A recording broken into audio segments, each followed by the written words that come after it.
Well, it's been a while since these two teams have seen each other. Yucca Valley coming into town to take on Xavier Prep. Yucca Valley 2-2 on the season. Xavier 3-1 just took down Cat City last week, and it's been a while since they've seen a game as lopsided as that one.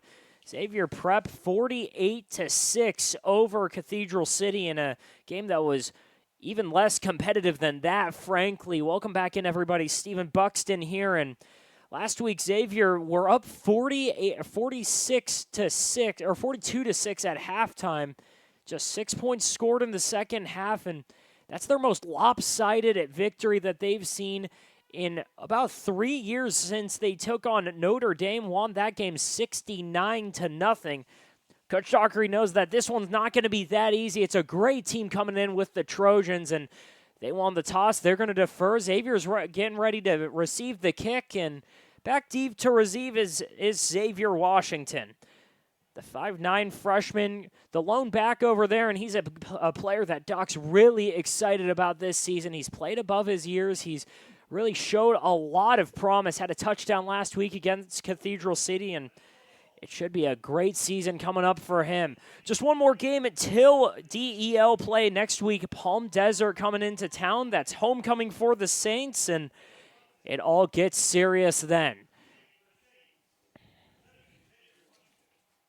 Cole Thompson lined up, and he sends a kick that's high and short, lands right in front of Washington. He's going to take it out to his left, try and find a lane, and gets taken down right past the 20-yard line. Going down, and the Saints are going to start right down the middle at their 24. And out comes King Pelham, and what a game he had last week. Pelham didn't do a ton through the air. It actually looked a little bit off in that first drive, but after about the first 2 or 3 plays, it was all Saints for the last 48 minutes of that game. Pelham came out, missed on a couple passes to Ben Langlois, but after that, they got everything going offensively, and it was just touchdown after touchdown. And here he is again. They're motioning Aiden Ruiz across the formation. He's going to hand it off to Langlois. He's going to go to his right and get taken down after a gain of about 1. It's going to be 2nd and 9 Saints to start the game. Saints are going to go over to that right hash, and we're off here in Palm Desert. Again, thank you all for joining us. Last non-conference game of the season, and we're glad to have you here. Saints in no huddle against what's really a boom or bust Yucca Valley team, but more importantly, the Saints spread it out on offense. This Yucca Valley team, it's just about 4 or 5 guys. King Pelham under center. He's motioning a guy across. One receiver out to his out to his right, one tight end to his left. He's going to hand it off to Acosta, going up the middle, and he's finally taken down after a nice chunk gain, but it looks like that's going to be just short of the first down. It's going to be 3rd and short, right down the middle, and welcome back, Anderson Acosta. I say welcome back because Acosta was sat last week, just precautionarily. It wasn't because of any major injury or anything, but James Dockery wanted his guy ready for this big game coming up. They're going to hand it off to him, and he gets taken down after a gain of about 3. It's 1st down Saints, and apologies, that's Ben Langlois in the backfield. Langlois getting all the carries so far. We saw him get a couple last week, and now here comes Acosta. Last week, Langlois had about 3 or 4 carries and had 4 yards on the ground, but 1 touchdown. He stays in the game. Aiden Ruiz comes out. Acosta's in the backfield as well, so Langlois most likely going to be the fullback. We've got 10:13 on the clock in the first quarter.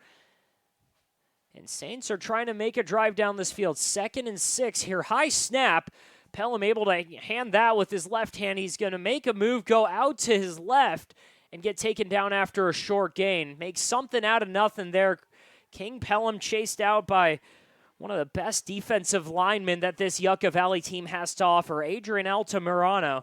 24 tackles from that defensive end spot, 1 sack, 1 pass breakup. But it's a 4-yard gain, and it's 3rd down and just under a yard to go. 9:58 on the clock here in the first quarter. No score so far. Saints trying to get a touchdown on the board to start the game. And so far, they've been able to do that. While they're at home against Serrano and against Cathedral City, both of their first drives have resulted in touchdowns. This is a Saints offense that's playing a tick up from last season, averaging a little over 30 points a game. Aiden Ruiz motioning over to the right. They're going to hand it off right up the middle. And looks like that's going to be Langlois again, getting used early and often, and he gets the first down for the Saints. Clock stopped at 9:53. So we're going to have to add a couple more seconds on there, but it's running now.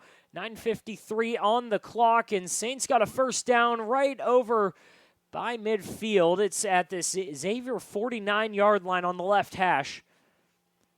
Langlois still in the backfield. He's got two receivers to the left, one to the right, and one tight end, it looks like. Pelham's going to go into shotgun, and they're ready to run this right down the throat of this Yucca Valley defense. Clock is stopped at 9:46 as the refs were discussing something, but now our crew chief is making a motion. And I can't tell if they need to discuss something or if there was a timeout called, but both teams are going to huddle. Saints coming into the game, third place in a tie for third in the DEL. Again, no conference games have been played yet, but tied at third with Shadow Hills at 3-1. Palm Springs and La Quinta still setting the pace for the Desert, undefeated each of them. La Quinta a game behind at 4-0. Palm Springs won their game last night to make it 5-0 to start the season.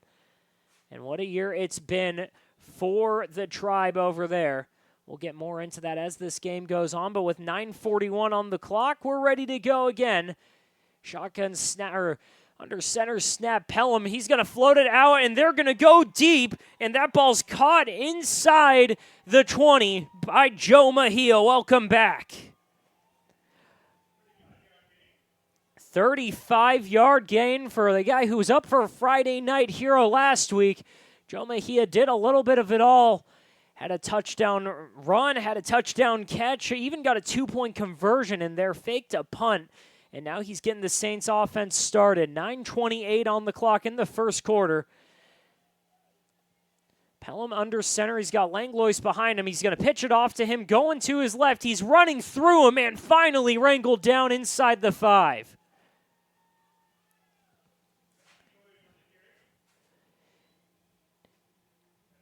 Eight-yard carries, got the Saints on the 2-yard line now, and we've got 9:03 on the clock, and Xavier's looking like they're going to get something cooking here.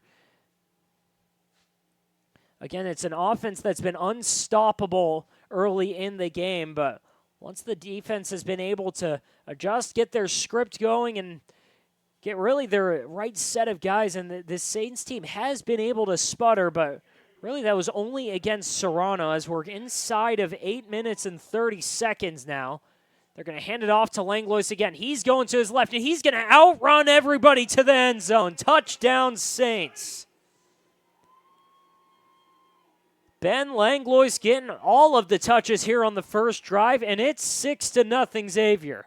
8:29 left on the clock, and Saints do it again.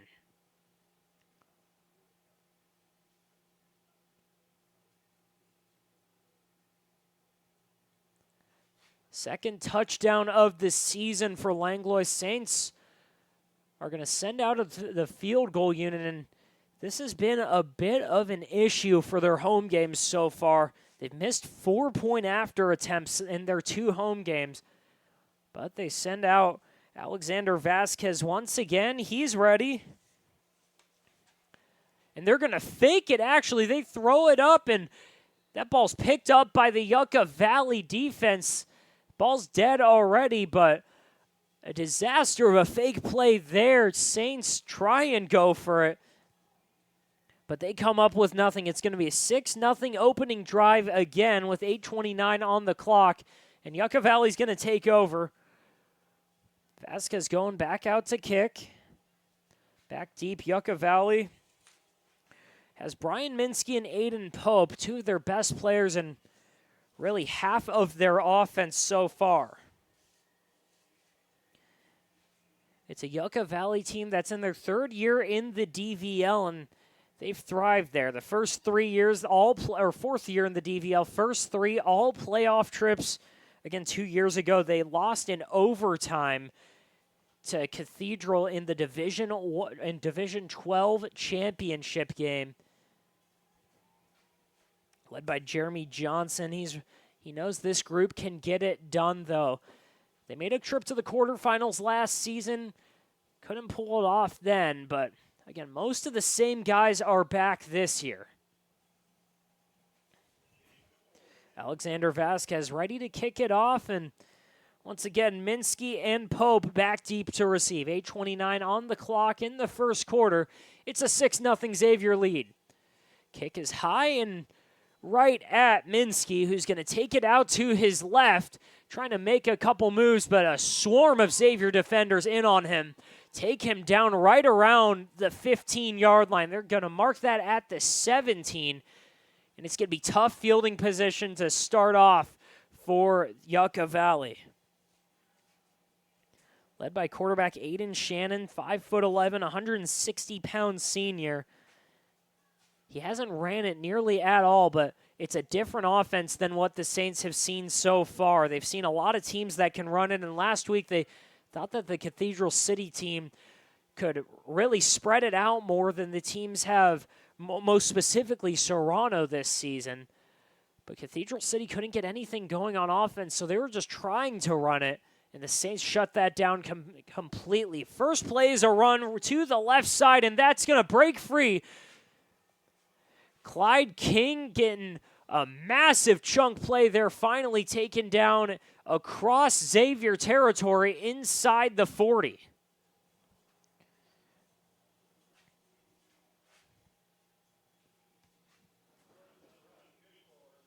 A 50-yard run on the first play of the game for Yucca Valley. Clyde King getting them started, and he's one of the names to look out for. 5'10" senior, has 36 carries on the season, and he's averaging over a first down a carry, 13.6 on the ground. He's got 8 touchdowns, and he's really the catalyst of this Yucca Valley offense. 3 receivers to the right, 1 to the left. King still in the backfield. They're going to fake the handoff to him, roll out to the right, and there's Jacob Van in for the sack. Daniel Camby, Jacob Van combined for the first sack of the game, and it's a massive loss for Yucca Valley. This Xavier defensive line that's been one of the most dominant in the state, the most dominant in the valley by far, setting the tone already.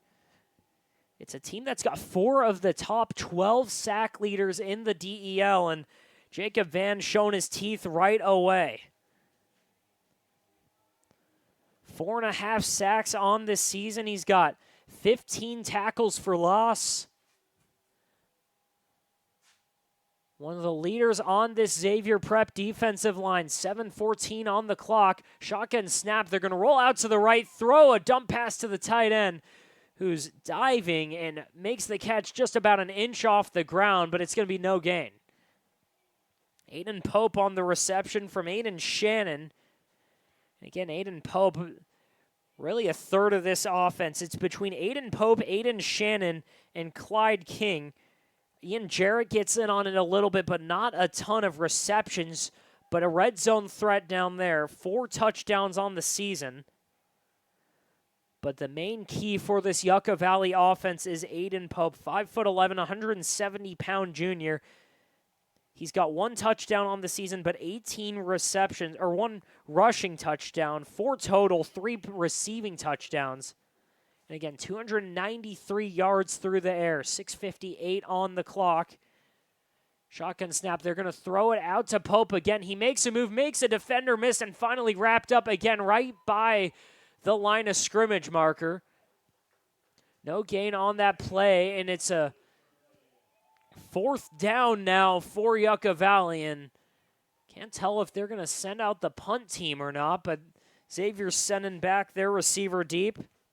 Kane Smith back there. He's been returning punts all season and didn't have to work too hard last week. Cathedral City didn't punt much last week, but that's because of a couple Xavier turnovers, some turnovers on downs from Cathedral City, and the lone touchdown drive from the Lions. Shannon's still in there. He is their punter, so he's going to get the snap up short, and boom, a punt inside the Xavier 20, and it's going to take a nice Trojan bounce that settles him right at the 10-yard line. So some good special teams work by the Trojans. Has Xavier starting out in tough field position. It's going to be at the 10-yard line on the right hash, and King Pelham's going out for his second drive of the day. Score still 6-0. Xavier the lone score so far, and again the one missed PAT by Vasquez. But so far a solid start from this Xavier defense. It's a Xavier defense that's really arguably the best in the Valley so far this season. There's been arguments for Palm Desert, there's been arguments for Shadow Hills, but this Xavier team is allowing just 8.5 points a game. Pelham under center. They're motioning Smith across. They're going to pitch it off to Langlois, going out to his left, puts out a stiff arm and wrapped around his hip, driven down right by the 20-yard line. 8-yard run. Has him at 3rd and short. Depending on the spot, this should be 3rd and about a yard or two. Just waiting on the official spot now. It looks like there was a penalty on the play, though, so that's going to bring the Saints back 5 yards. And an 8-yard run is all gone now. As 5:43 on the clock, Saints are getting back up to it.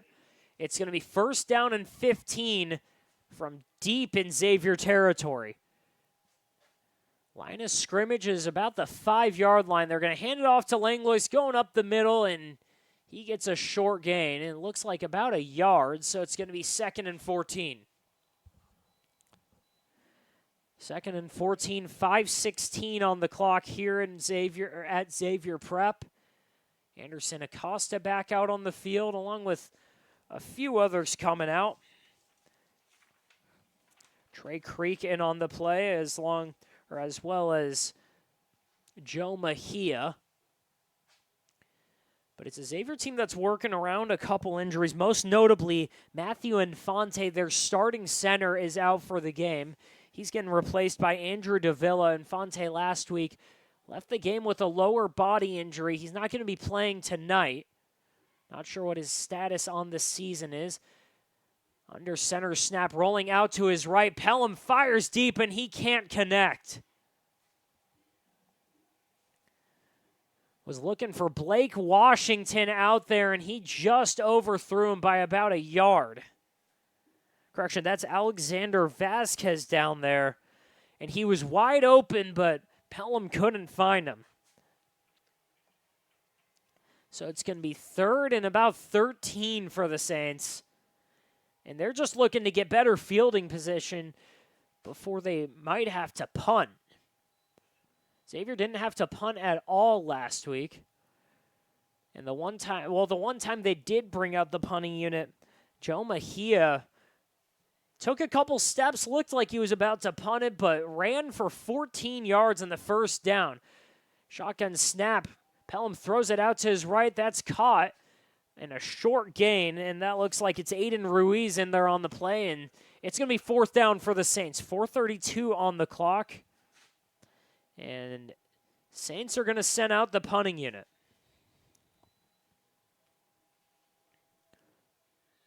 .432 on the clock. Xavier punting really, unless this is another fake, going to be their first punt in 2 weeks. And Joe Mejia back deep to receive. Or back deep to punt it. Back deep to receive for Yucca Valley. That's Aiden Pope. He's going to signal for the fair catch, and it's going to be great fielding or field position for Yucca Valley to start things off. They're going to get the ball at their own 48-yard line, and Xavier's defensive line has a tall task ahead of them. 6-0 game. 4 minutes on the clock here at Xavier. And a relatively slow first quarter. Going to see a couple defensive drives where Xavier's really going to need to bow up. It's been a strength, though, over the last 10 years. James Dockery, in his 9th year with the team, has built this team in his image. They're known around the desert and really around Southern California for having one of the better defenses around. Shotgun snap. Shannon's going to pitch it out to King, and he's going to drop the pass, but that's going to be an incompletion instead of a fumble. It was really close to being a backwards pass, but they're going to stop it there with 3:55 on the clock. It's going to be 2nd and 10.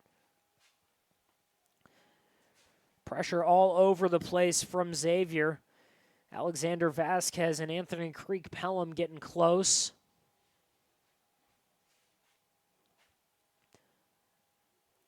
It's a Xavier team that's not a comfortable out for any team in the Valley.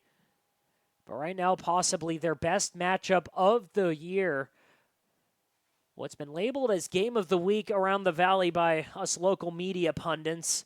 Yucca Valley coming into town, and they're trying to make a drive right now. Hands it off to King, going up the middle, plowing his way through the Xavier second level, and finally taken down after a gain of about 7. It's going to be 3rd and 3 for Yucca Valley. 3:42 on the clock. And this first quarter quickly coming to a close. Inside of 3.5 minutes left.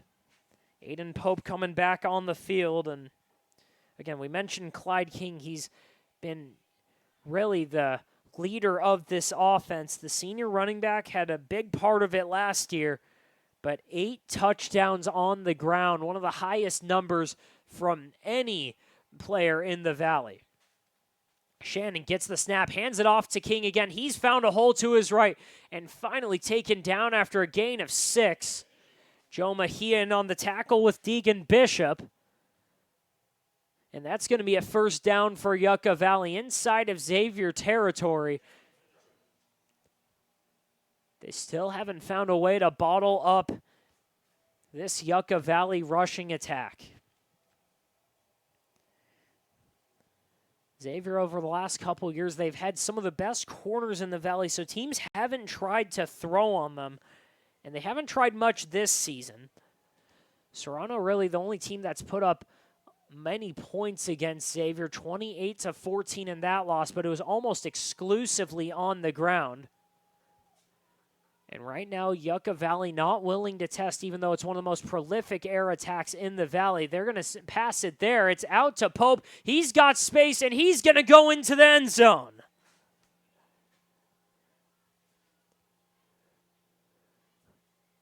"38-yard pitch and catch from Shannon to Pope, and Yucca Valley's on the board. A little screen out to Pope. He followed his blockers, found a crease, and just won the track meet. Yucca Valley ties it with 2:21 on the clock here at Xavier.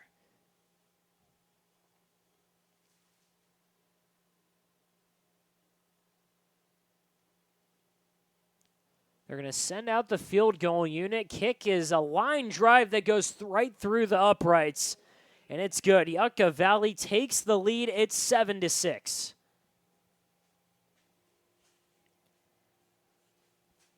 A couple of games happened this week. La Quinta played against Linwood. They took home a dominant shutout victory after a 58-minute lightning delay. Palm Springs played Yucaipa, a team that's played a ton of Valley opponents so far. Shadow Hills and Palm Desert most notably, and they've been dominating those matchups, but Palm Springs able to stand the test there, puts up another shootout win, and they improved to 5-0.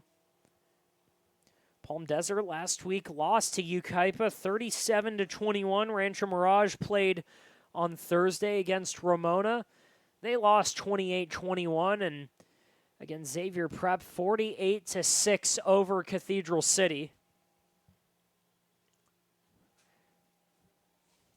Xavier Washington back deep to receive, and for the first time in 2 weeks, Xavier Prep is down 7-6 with 2:20 to play in the first quarter. Yucca Valley ready to kick it off, and it's a line drive of a kick to Washington's left, and he's going to let it go into the end zone for a touchback. Couple of bounces, and that kick had more than enough to make it in, so Washington made the wise choice, didn't take the hit, and didn't look like there was really much as far as blocking ahead. So it's going to be a touchback. Xavier's going to start with the ball on their 20-yard line, and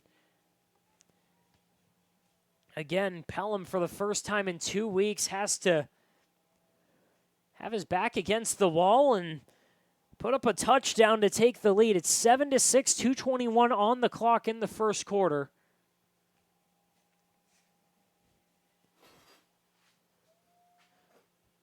What should be one of the best games of this weekend. Already we've seen a little bit of everything. Pelham under center. He's got Langlois in the backfield. He's going to fake the handoff to him, roll out to his right. He's got pressure immediately, and he's going to get taken down.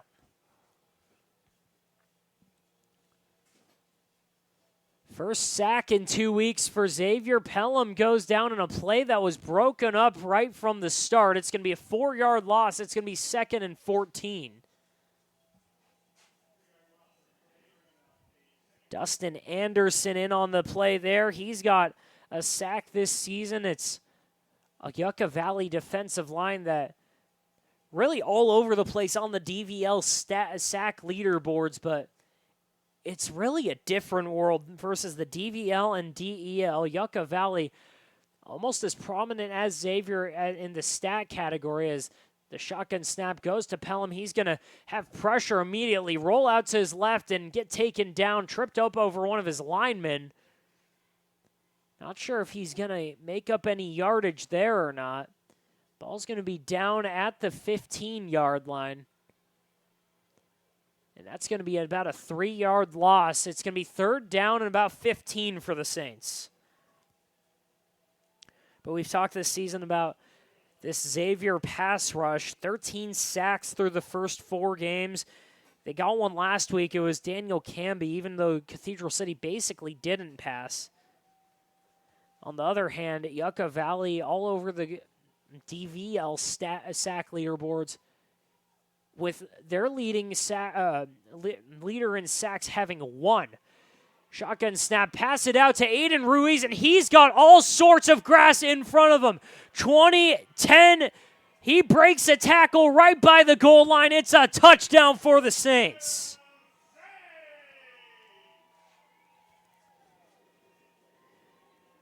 Aiden Ruiz with his 2nd touchdown in as many weeks, and there was nobody around him. Just a straight-up streak from the Xavier running back. There was no one within about a mile of him, and it was an absolute dead sprint from Aiden Pope to even have a chance at tackling him. It's 12-7.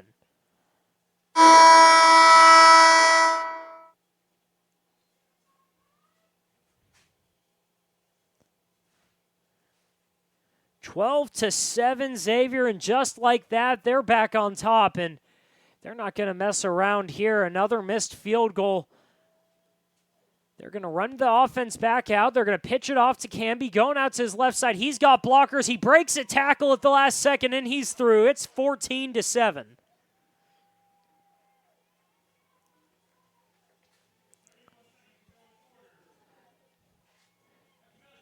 Ben Langlois runs it in to make it 14-7 Saints, and they're back on top. It's as if they never missed the field goal in the first place, and Aiden Ruiz is absolutely fired up on the sideline.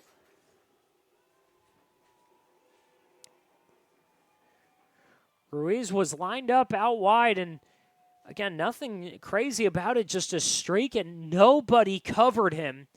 A broken coverage from Yucca Valley puts another touchdown on the board for the Saints, the longest touchdown of the year.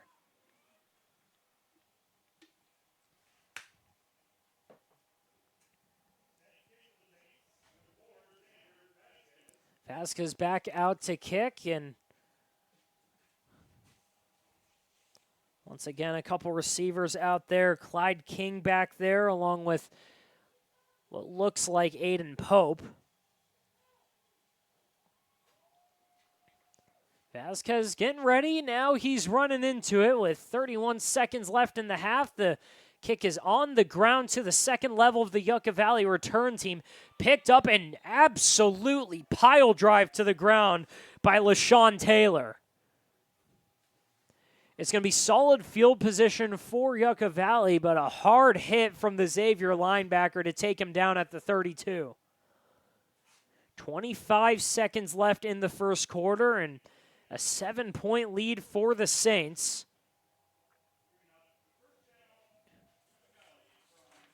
Shannon getting his second go at it on offense. Coming out of the huddle, he's got King behind him. He's got one receiver to his right, three to his left. Aiden Pope out to his left. Pistol formation, he's got King right behind him. They're going to pass it out to the left, and he's going to get tripped up right away. Devin Cantos couldn't come up with it cleanly. Looked like he got slipped up, and it's going to be about a yard loss. Or they're just going to say he didn't catch it, so incomplete pass, no loss on the play. And we've got 15 seconds left on the clock in the first quarter.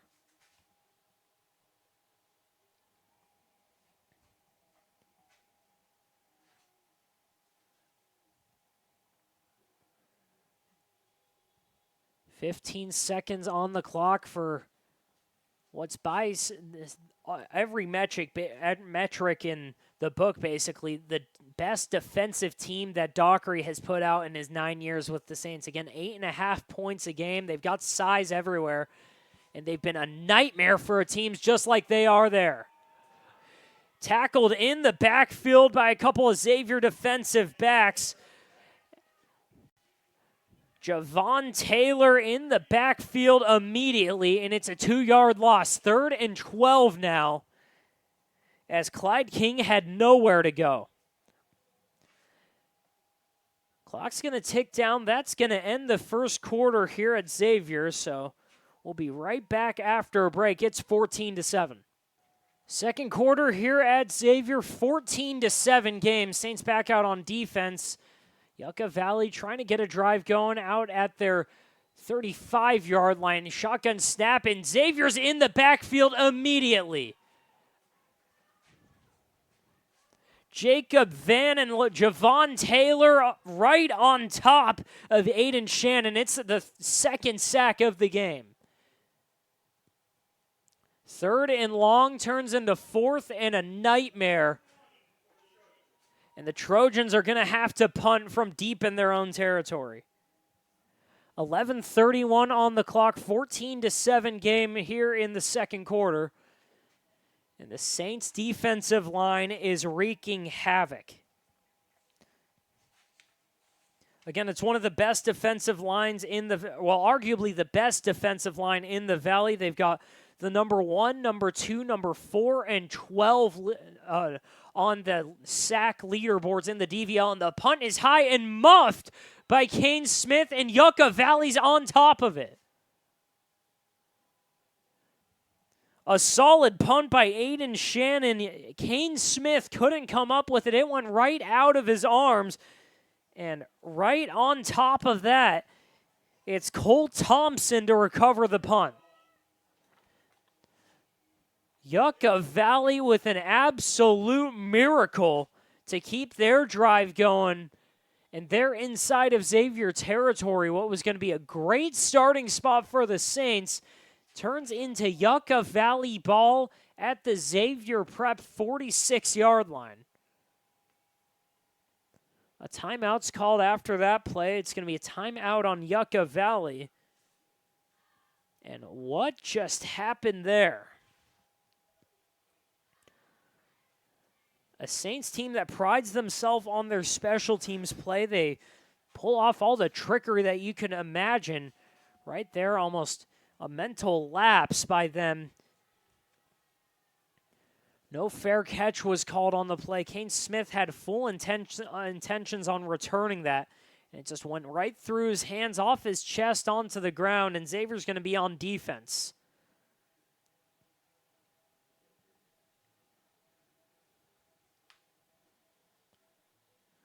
Xavier defense averaging 3 1/3 sacks a game. They forced a couple fumbles. They've just got 1 interception, but again, that's mostly because teams just don't run on the Saints. But so far, they're getting tested here in Palm Desert.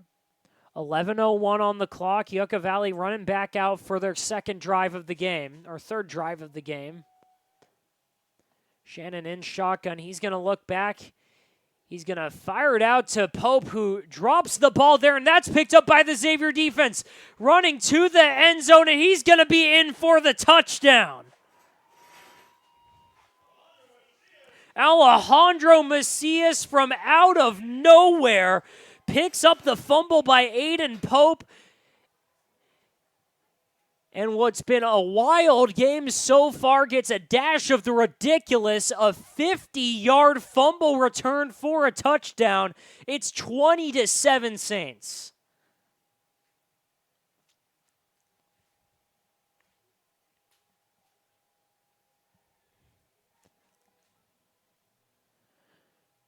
Again, it's a Saints team that hasn't forced that many turnovers, but when they have, they've paid off. Last week, first play of the game against Cathedral City, or first play for Cathedral City on offense, there was a fumble. The Saints picked it up and immediately scored on the next play on a touchdown pass to Joe Mejia.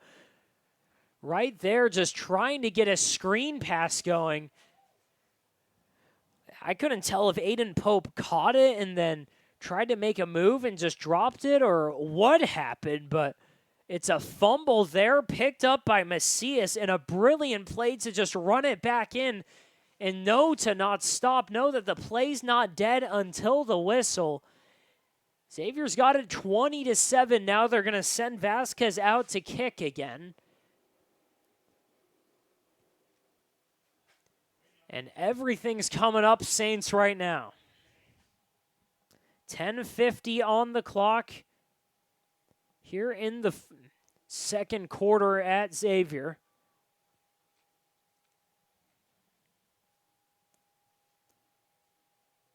After a wild sequence of events. First play of the drive for Yucca Valley after they got the ball back on a miracle of a special teams gaffe by Xavier. They have their own miscue of their own. And again, a fumble by Aiden Pope picked up by Alejandro Macias and ran all the way back for a touchdown. Vasquez finally ready to kick the extra point. Joe Mejia in there on the hold.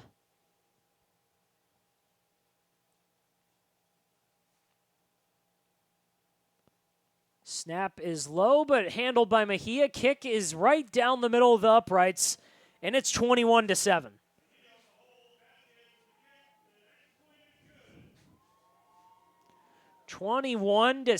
Xavier.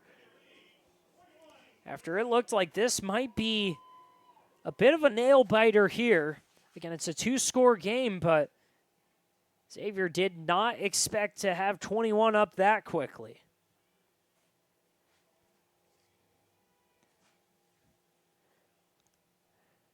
It's unfamiliar territory here for the Saints against this team, against these circumstances. They got the chance to have their first 4-1 start in about half a decade, and what's even rarer for them is playing Yucca Valley. They don't see this team unless really it's a preseason scrimmage They typically do them a couple weeks before the first game of the season.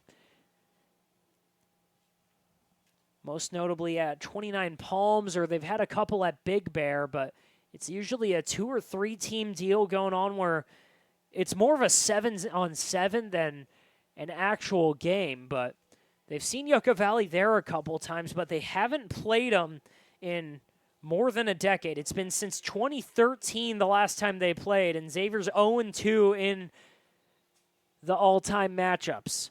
One at Xavier, one at Yucca Valley, and neither one was close. But right now, it's all Xavier, 21-7, as Vasquez is ready to kick it off again. A low line drive of a kick gets to the third level of their coverage team, picked up by one of their linebackers, who lowers his shoulder and bowls over a Xavier kickoff team member, and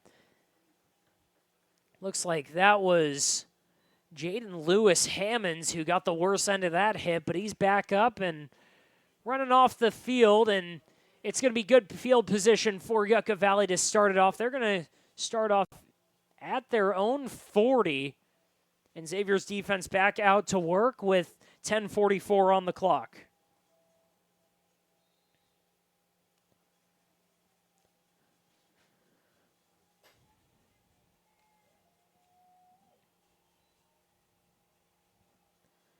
.10:44 on the clock. First play, run out to the right, and it's a good one. It's going to be a first down for Yucca Valley.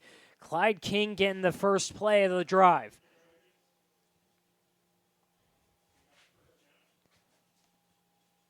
They're going to say he went out of bounds. It's an 11-yard run from Clyde King.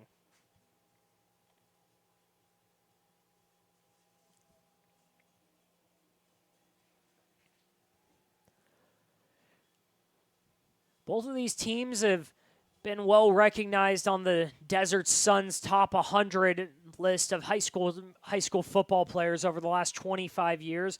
Yucca Valley's got 3 players on the list and a couple on this team that might make the next one in a handful of years. First down and 10. That's a short pass roped down after a gain of 7. Devin Cantos on the reception on the other end, and it's going to be 2nd and 3 for Yucca Valley.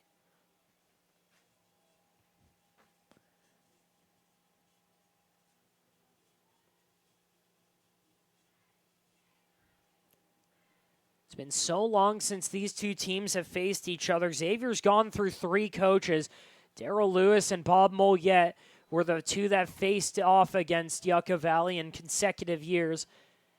And since then, Yucca Valley's gone through 6 of their own. Shotgun snap. Pope's going to fire deep.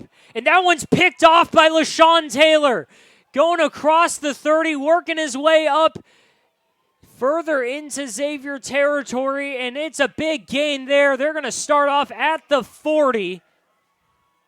First pick of the year for LaShawn Taylor. And Xavier's got the ball again. Taken down with 10:08 on the clock here in the second quarter. And the big man from Oak Hill's coming up early.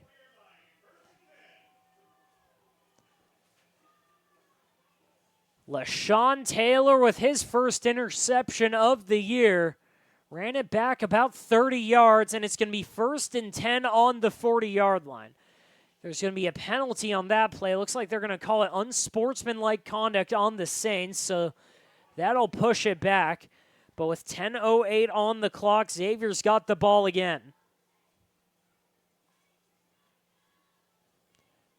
James Dockery prides himself on winning the turnover battle. They did last year, they are this year, and they most certainly are in this game. 10:08 on the clock. Pelham in shock, and he hands it off to Langlois behind him, driving his feet and gets taken down after a gain of about 4. It's going to be 2nd and 6 from the Saints' 30-yard line. Anderson Acosta back in the game after he had a fantastic week against Serrano.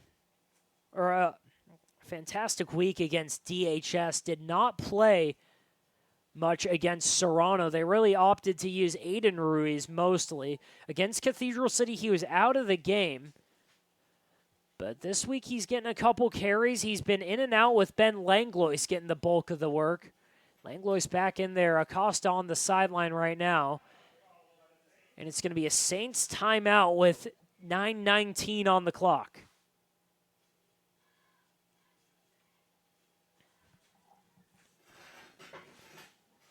Saints rushing attack's been really a community effort. Mostly King Pelham from the quarterback spot. He leads them in rushing touchdowns with 8.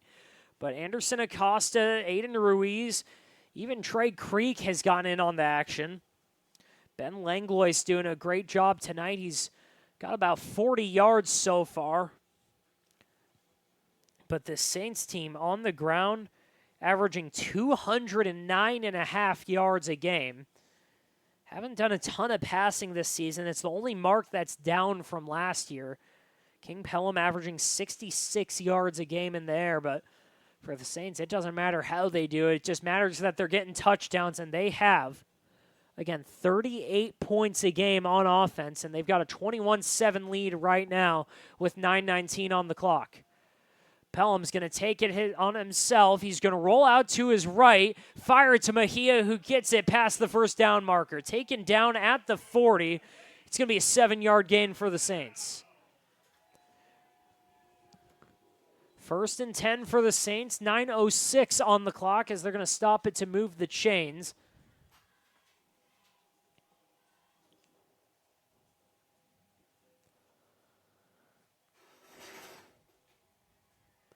Kingston Pelham in his 3rd year as the starter. He led the Saints to the CIF semifinals as a freshman.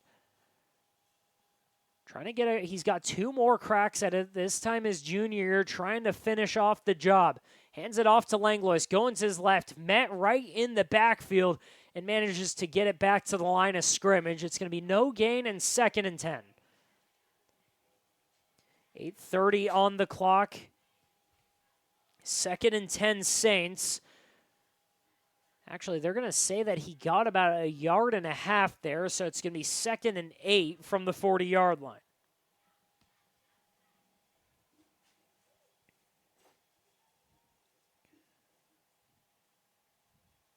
Last time these two teams faced off, Yucca Valley was in the Deanza League, which hasn't existed for about 5 years now. Pelham with the shotgun snap, rolling out to his right, trying to find something, and that ball's picked off by Pope. Aiden Pope right at the sideline, able to tiptoe and pick that one off. The 2nd interception of the year for King Pelham.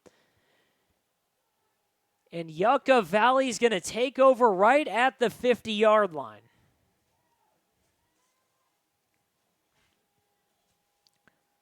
First interception since the interception by Serrano at the goal line on the 2nd drive of the game for Xavier 2 weeks ago. 2nd interception of the season for Pelham.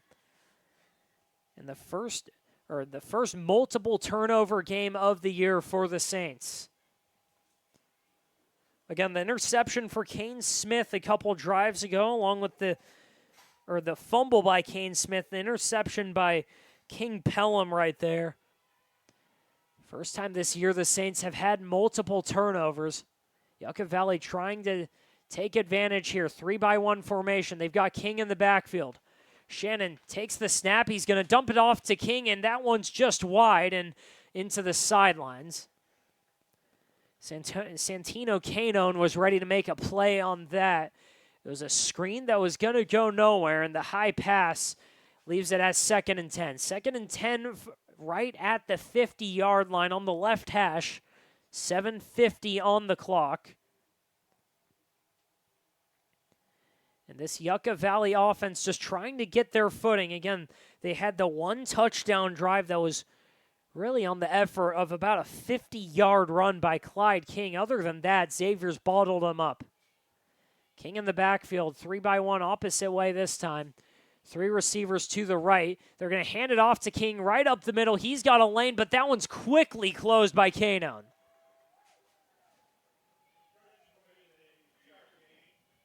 Santino Canone in on the tackle along with Macias. It's about a 3-yard gain for the Trojans. It's going to be 3rd and 7 now. 7:29 on the clock here. In the closing minutes of this first half. And a first half that's been, really, you've seen a little bit of everything. It has not been clean for either team, but not a ton of penalties, one each so far. But most notably, that Xavier unsportsmanlike conduct to start their last drive. Shotgun snap. Shannon's going to roll out to his right. He's going to fire it deep, and that one's caught. Was he in? They're going to say it's incomplete, so it's going to be 4th down for Yucca Valley. He was looking for Gage Lawler on the sideline, and they couldn't come through with it. Gage Lawler was in the area. It also looked like he might have overthrown Ian Jarrett, who was just short of him. Jarrett leading the team with 4 touchdown receptions on the season. Again, no completion on that play, so it's 4th down and about 8 yards from the Saints' 48-yard line. 6:55 on the clock. And they're not going to punt it. They're going to go for it here. Shannon fires it out, and he finds Jarrett, and that's going to be a 1st down.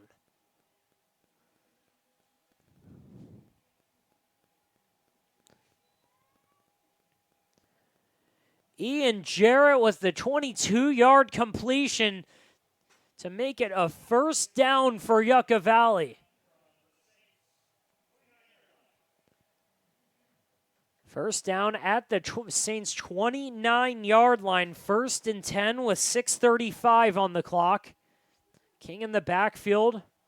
Pope out to the left of Shannon. Shannon's going to hand it off to King, who's going right up the middle, slips a couple Xavier tackles, and taken down after a gain of 6. 21-7 here in the first quarter, in the first half.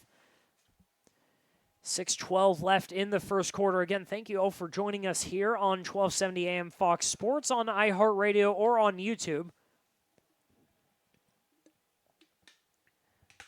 Saints with a couple great offensive drives so far, but 2 turnovers from them. One on a Kane Smith muffed punt reception, and one on an interception by King Pelham. But right now, one of the Xavier defenders is down, so we're going to go to a break right now as Dr. Diltz goes out to check on him.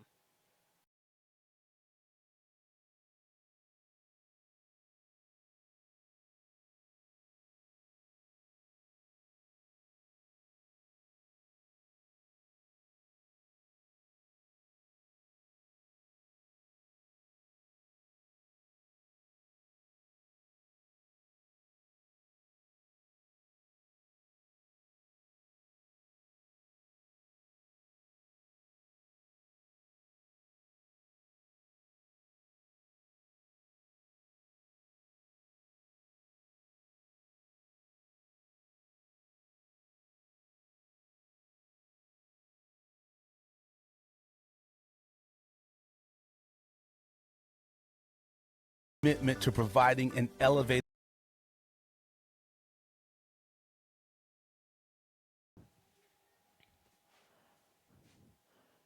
Welcome back. 6:14 on the clock in the first half, second quarter here at Xavier Prep.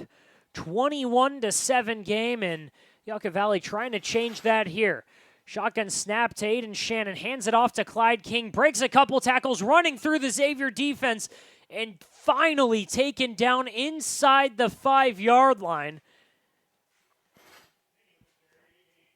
Hard-nosed running from Clyde King gets into the 3rd level of the Xavier defense, breaking arm tackles everywhere, and finally taken down by Alejandro Macias at the 4-yard line. It's going to be 1st and goal for the Trojans, and a chance to make this a 1-score game going into halftime. 5:45 left on the clock. Trojans showing no sign of slowing up here. Clyde King in the backfield adjusting his pads. Aiden Shannon getting a call from his coach. And it looks like there's a bit of confusion now. Clock is still running. There's no timeout. And now Yucca Valley is going to take a timeout. From the start, it just looked like nothing was right there. That's going to stop the clock at 5:23. And I'm not sure what happened there. Yucca Valley just never had the right play, I guess. So it's going to burn a timeout with 5:22 in the first quarter, or in the first half. Little look around the DEL. Palm Springs 5-0. It's been all shootouts. 39 points a game. Just a hair under 40, 39.6, 27.5 points a game allowed, though. That's the highest mark in the Valley. So if you want a ton of offense, go watch the Palm Springs Indians. First 5-0 start since 2015. That year they went 11-1. Palm Desert, they're at Redlands this week. 0-2 on the road. They're 3-11 on the road in the last 3 years. Usually stout Aztecs defense has not been able to get it done on the road lately. Rancho Mirage 2-2 this season. They're looking for their first winning non-conference schedule since 2021. I'm sure they're not terribly concerned over that coming off of a DEL championship last season. But something to note there, and here we are, first and goal from the 3-yard line. Shannon's going to hand it off to King, who gets roped down and taken out of the sideline with a loss of about 2. 5:09 on the clock, a loss of 2, so it's going to be second and goal. Actually, they're going to say that's a loss of about 4. It's going to be second and goal from the 5. Or from the 10, actually. Second and goal from the 10, 4:58 on the clock. Right hash mark for Yucca Valley, taking their time, slowly, methodically burning this clock. So Xavier doesn't have a ton of time to close out this half. King in the backfield, 3 receivers out to the left. Cole Thompson, the main one. Shannon's going to look out to Thompson's way. He fires it out to Ian Jarrett, who just drops it.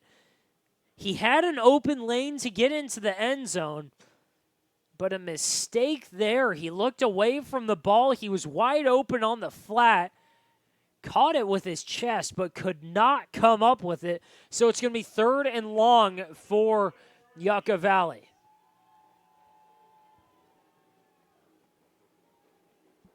A bit of a gift there for the Saints, as it looked like Ian Jarrett was basically an inch away from his 5th touchdown of the season.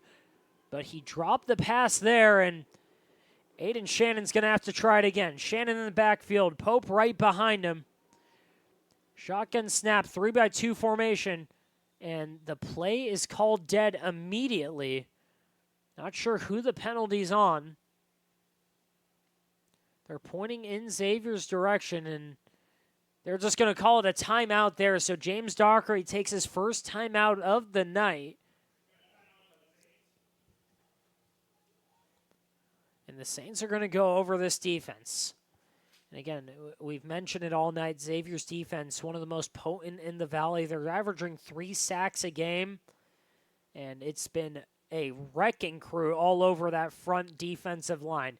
Daniel Camby, Jacob Van, Javon Taylor, and Ben Langlois have made it an absolute nightmare to be a quarterback on Cook Street.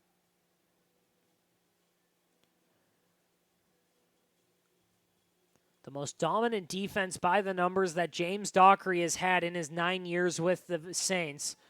Trying to put up what's a goal line stand here. Third and goal from the 10-yard line.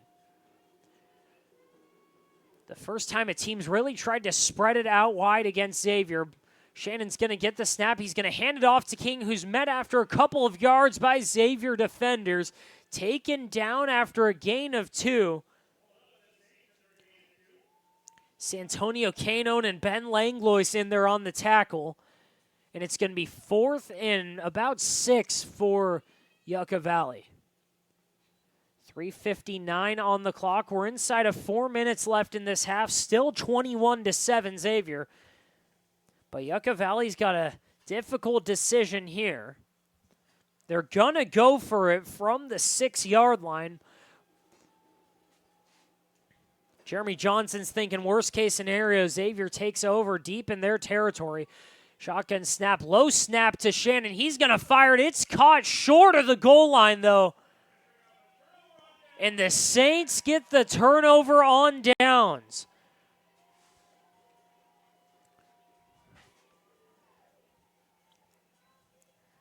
LaShawn Taylor in there with Jacob Van to get the tackle short of the goal line. Deegan Bishop in there on the play as well. And the Saints are going to take over deep in their territory.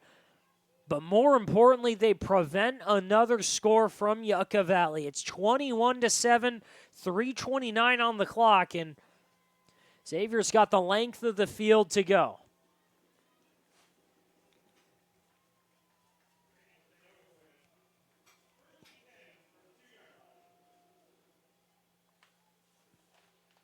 Xavier looking for their first 4-1 start, first 4-1 preseason since 2019. They're going to hand it off to Langlois. He's going to go out to his left and step out of the sideline after a gain of about 7. It's going to be 2nd and 3, 2nd and 4. Still short of that 10-yard line. It's going to be from the Saints' 8-yard line. Going with a heavy formation here, motioning Ruiz across the formation. Pitch it off to Langlois, who's taken down by his neck. No flag on the play. A violent, just yanked down tackle on Ben Langlois. He's going to get the first down, and thankfully he's okay, and the clock's still running. We're inside of 3 minutes now. First down for the Saints. Ball is spotted at the 15-yard line. And the Saints get a second to breathe before continuing this drive. And now they can actually open up the playbook.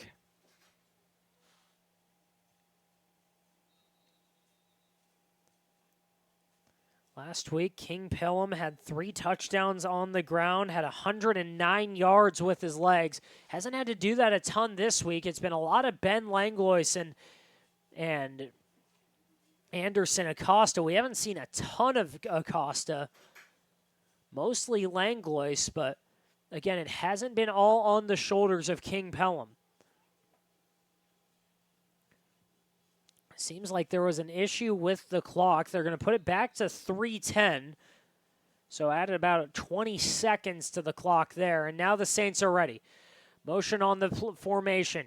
Pelham going to step back, going to roll out to his left. He's in trouble immediately. Just pitches it off to whoever he can find, and that's going to be a safety.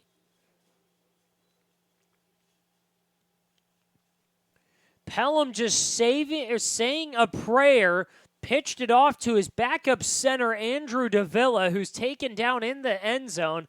There is a flag on the play. Not sure exactly what the flag is, but a disaster of a play for Xavier.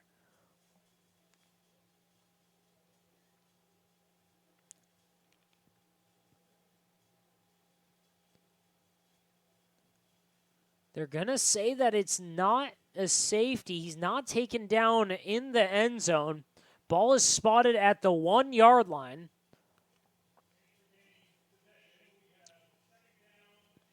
So it's going to be 2nd and just about the distance to Yucca Valley. 2nd and 25. The first down line is the Saints' own 25-yard line. Saints inside their own 1. 2:26 on the clock as the snap goes to Pelham. He's going to go up the middle, just try and make himself some space. And it's going to be 3rd and still a country mile, but he gets about 3 yards there. Third down and 23 yards. Ball is spotted just inside the 5. Pelham coming back on the field after getting the call from his offensive coordinator, Michael Carls. 1:50 on the clock. 1:50 left to play in this first half. A 21-7 half. Xavier on top of Yucca Valley in their last game of non-league play. Pelham in shotgun. He's got Ruiz to his right. Takes the snap. Drops back. Fires over the middle. It's a screen to Langlois, and he's taken down immediately. Seth Mauck sniffed that play out, and there was nowhere for Langlois to go, and he's taken down after a gain of about 1, and it's going to be 4th down. There is a timeout on that play. Looks like James Dockery is going to take the timeout for the Saints. So with 1:20 left to play, Yucca Valley's going to get the ball. They're going to get it in solid position, barring a massive punt from Joe Mejia.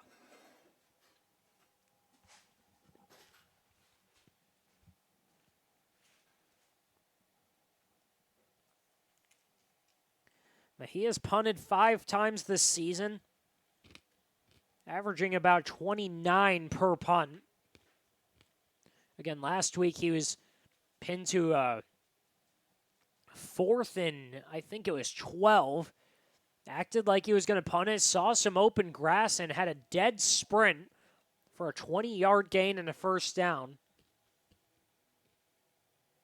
This time around, barring any sort of defensive collapse by Yucca Valley, he's not going to have that option. Mejia with his heels right up against the end zone, or back of the end zone.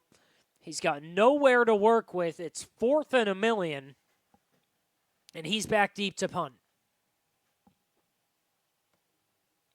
Snap is just slow, a high looping one, and the punt is high too, and that's going to take a horrible bounce for Xavier. Landed right around the 38-yard line, bounces about 3 yards back, and Yucca Valley's going to take over at Xavier's 36-yard line with 1:16 to play.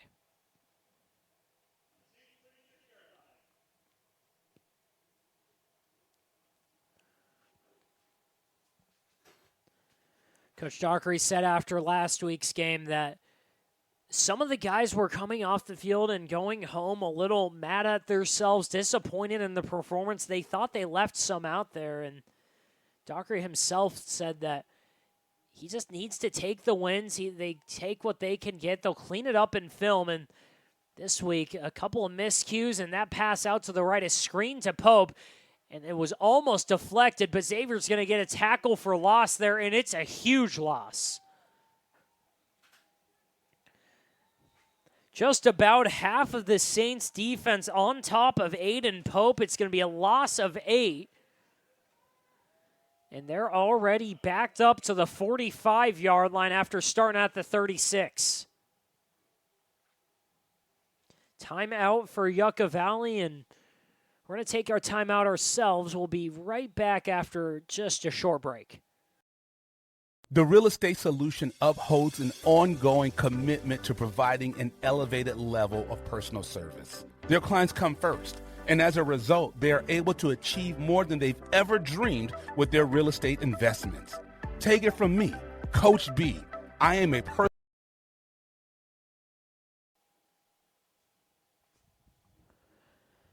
Just under a minute left to play in the first half. Xavier Prep up by 2 scores against Yucca Valley.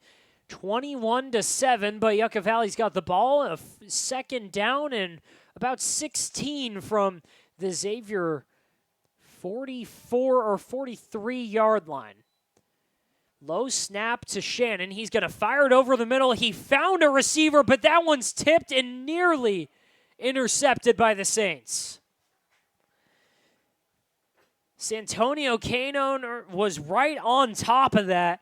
The ball went right off the hands of Aiden Pope, and Canone almost picked that one up from the dirt.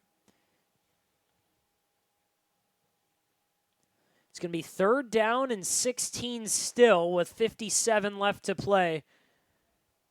Xavier just looking for the turnover here to end the half up 2 scores.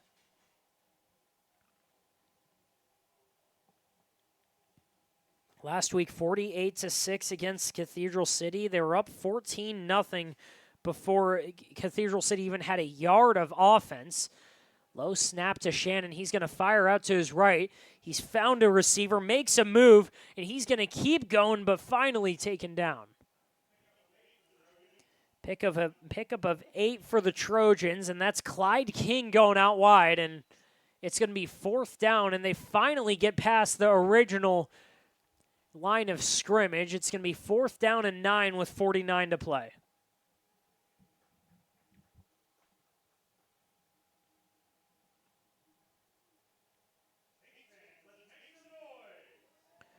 .49 seconds on the clock here in the first half, 21-7. Saints on top of Yucca Valley.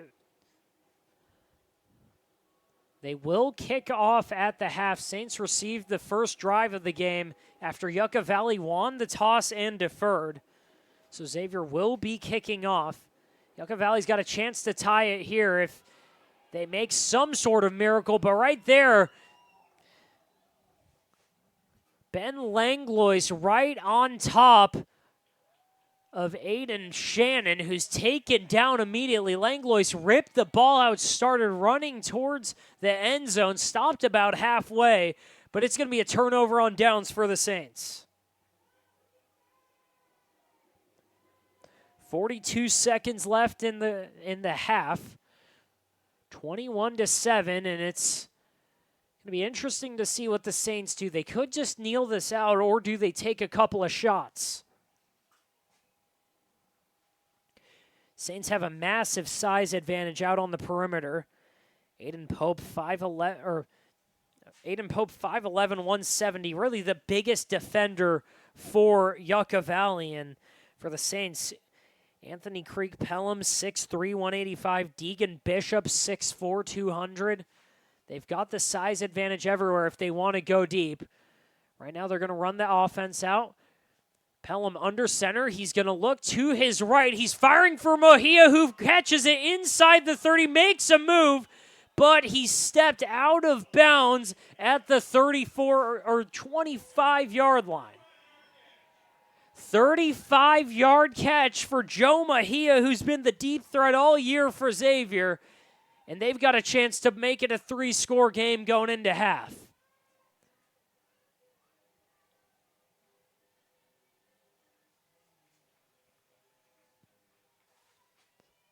Mejia was the lone man out to the right side. Pelham didn't look anywhere else. He saw Mejia. He saw he had a step on him and just fired that thing right in for a 35-yard catch. Shotgun snap again. Pelham rolling out to his right. He's going to take it himself this time. Makes a move, gets a chunk gain, and taken out just short of the 10-yard line. Clock's going to stop with 26 seconds. And it's going to be a 9-yard gain. It's going to be second and just under a yard. Second and about a foot. Pelham really the first big gain with his legs so far tonight. And they're going to take a moment to measure this one. We've seen this Xavier team pass more than they have all season tonight. Again, averaging only 60 yards in the air. It's really the running game that's been getting them going. Again, almost 210 yards a game on the ground. And that's on the backs of 5 of the top 12 in DEL rushing yards. Again, Pelham, Acosta, Ruiz, and Trey Creek all in the top 12, and they've been leading this Xavier rushing attack. Tonight, Ben Langlois, the leading rusher so far. And it's a Xavier team that we've seen can do it in a million different ways, led by Michael Carls running the run and shoot on offense. Came in a tried to run it with Brad McClure. He really transitioned to more of a West Coast style of attack. But since then, they've gone to Ryder Ruiz, they've gone to King Pelham, and they've been able to run that run and shoot to success. And they're going to rule it a first down for the Saints. So 1st and 10 now from the, well, looks like the 14-yard line for the Saints. They're going to be on the right hash. It's going to be right at the Yucca Valley 15-yard line with 26 seconds to play. And with a timeout left, James Dockery really has the whole playbook at his disposal. Two receivers out to the left. He's going to go deep for Langlois and couldn't connect there in the end zone. Langlois was open, but Pelham just a little bit high there, and it's going to be 2nd and 10 now.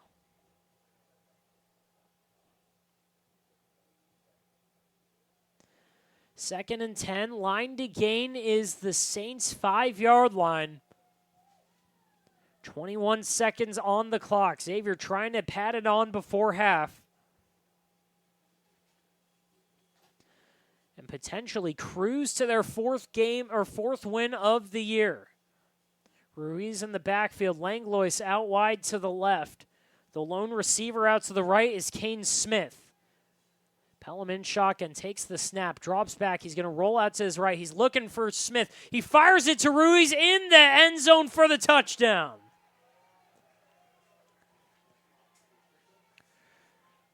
Aiden Ruiz, 2nd touchdown of the night out of the backfield, and it's 27-7.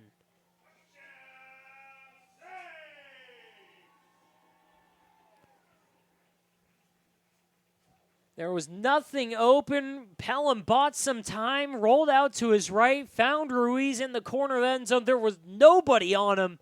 A bit of a low throw, but Ruiz was basically able to just sit down and catch it and take that for the touchdown, his 2nd of the night. 27-7 for the Saints, and Vasquez back out for the extra point.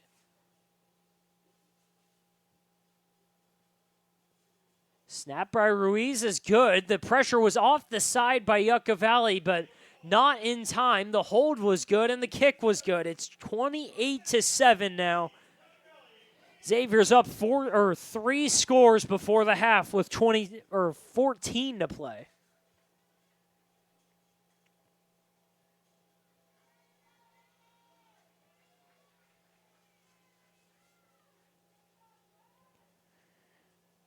Aiden Ruiz, the 5th Ruiz of the family to play. There's been Eli, cousin of Jordan and Ryder. Or Eli and Jordan, both cousins of Ryder, who was the quarterback for the Saints for a couple of years.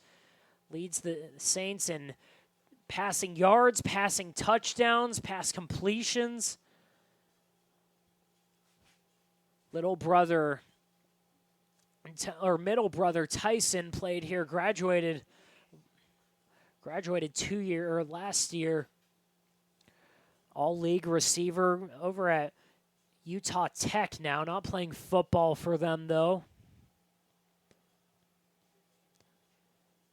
Was an all-league selection in football and baseball, and now it's Aiden getting his crack at it. Kick by Vasquez is high and deep, and that's going to go just short of the end zone, picked up at the last second, and going out to his left. That's Clyde King trying to make something out of nothing, but Xavier's going to take him down very deep in Yucca Valley territory.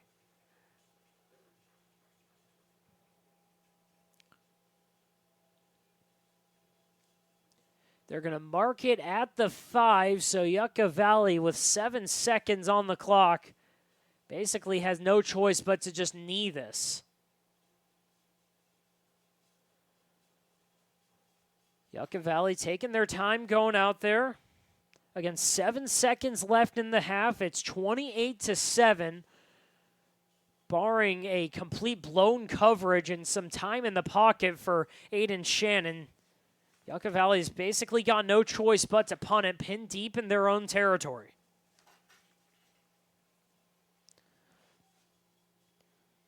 They've got 3 receivers out to the left, 1 out to the right.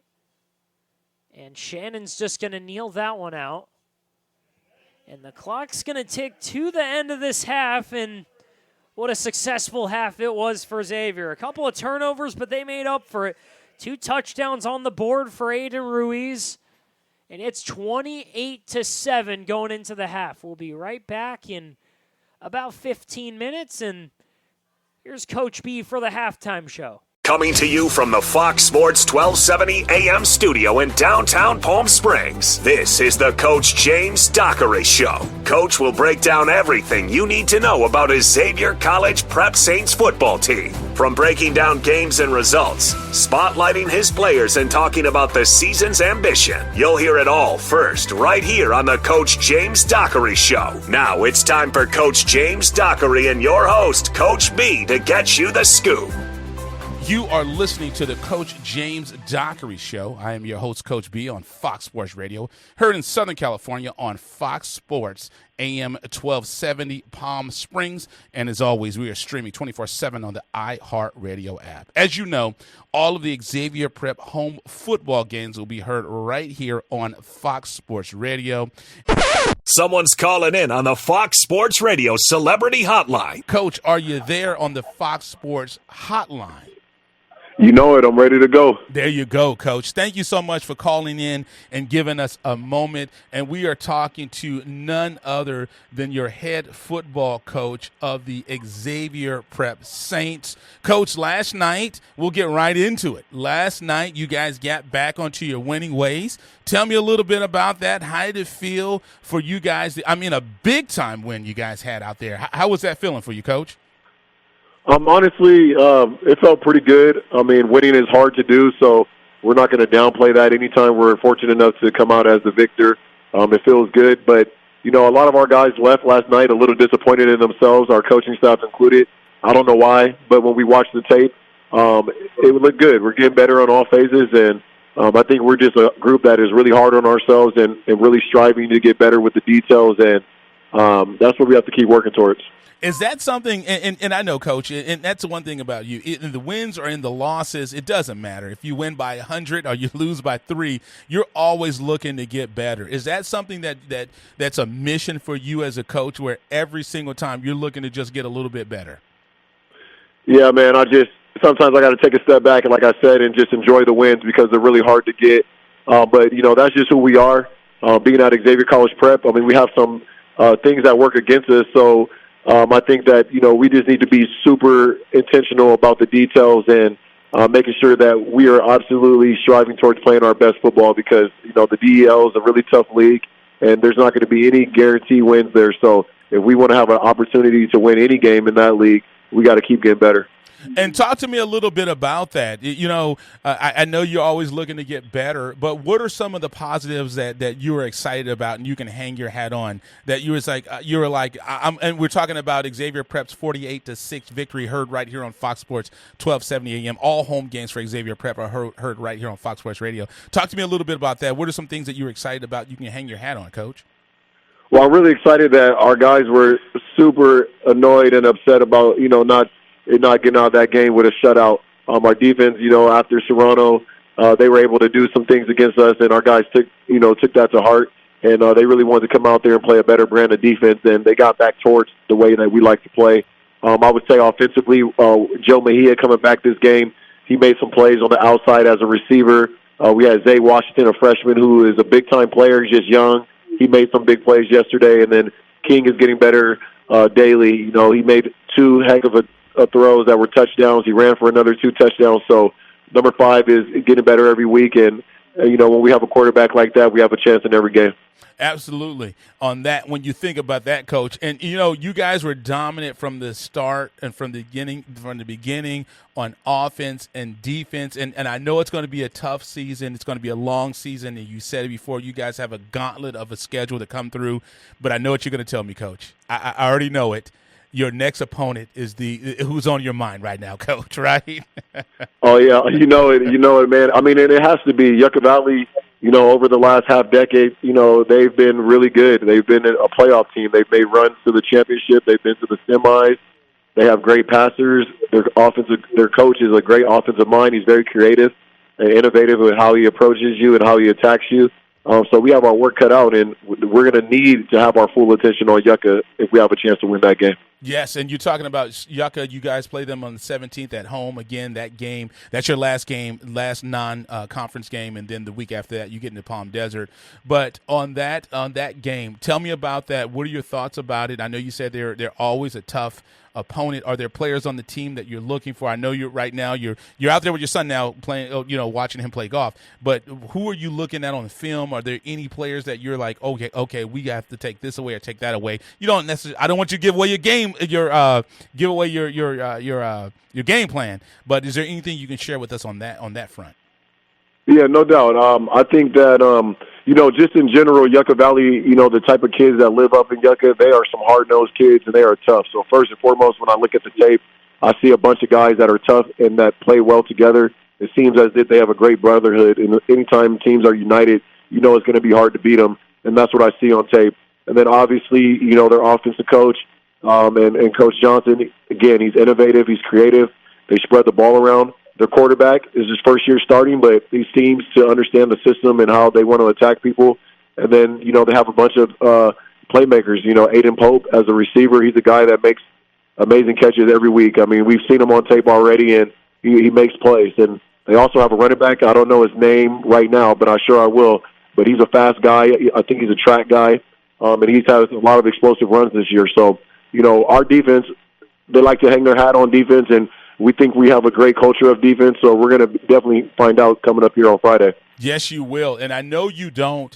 I've gotten to know you, Coach, and I know you're not going to rely on excuses or whatnot. But when you guys took that loss, you were kind of short-staffed with your players. When you have that, or is there last-minute adjustments? That's something that always with a coach. I know you have a game plan, and then you have to throw it out. Is that difficult for you as a coach?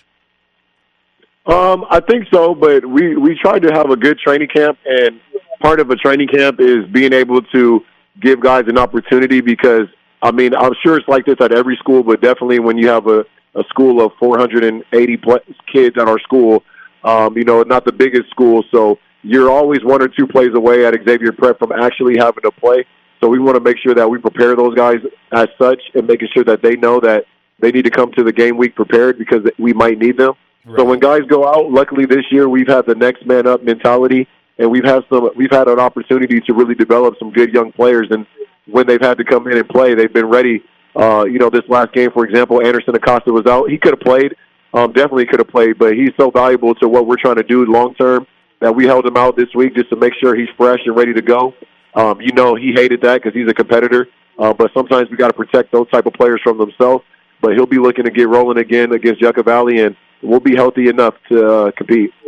And, Coach, you're a unique player when you say that because you played it, and I know you don't like it. It's not about you. I get it. But you played high school, high level, played college at a high level. You played for the Raiders and the NFL and so forth. But do you know and when you put your player hat back on, do you know what it's like for Anderson Acosta to be frustrated and not go? Because I'm sure that's happened to you as well, where you think you could have played, but a coach, sometimes you have to save yourself from the player. And is it unique that you understand probably how he felt about being held out?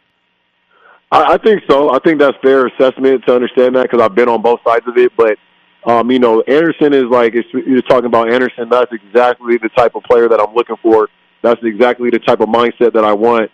You should feel upset. The football game is like recess, and any kid in elementary school, if you can't go to recess, you're not going to be too happy about that. So if Anderson was, happy about it, maybe that would concern me. He wants to be out there, tape it up, whatever the injury is, he wants to play. And so that attitude is why he is who he is, and, he's a great fit for our culture and what we're trying to do.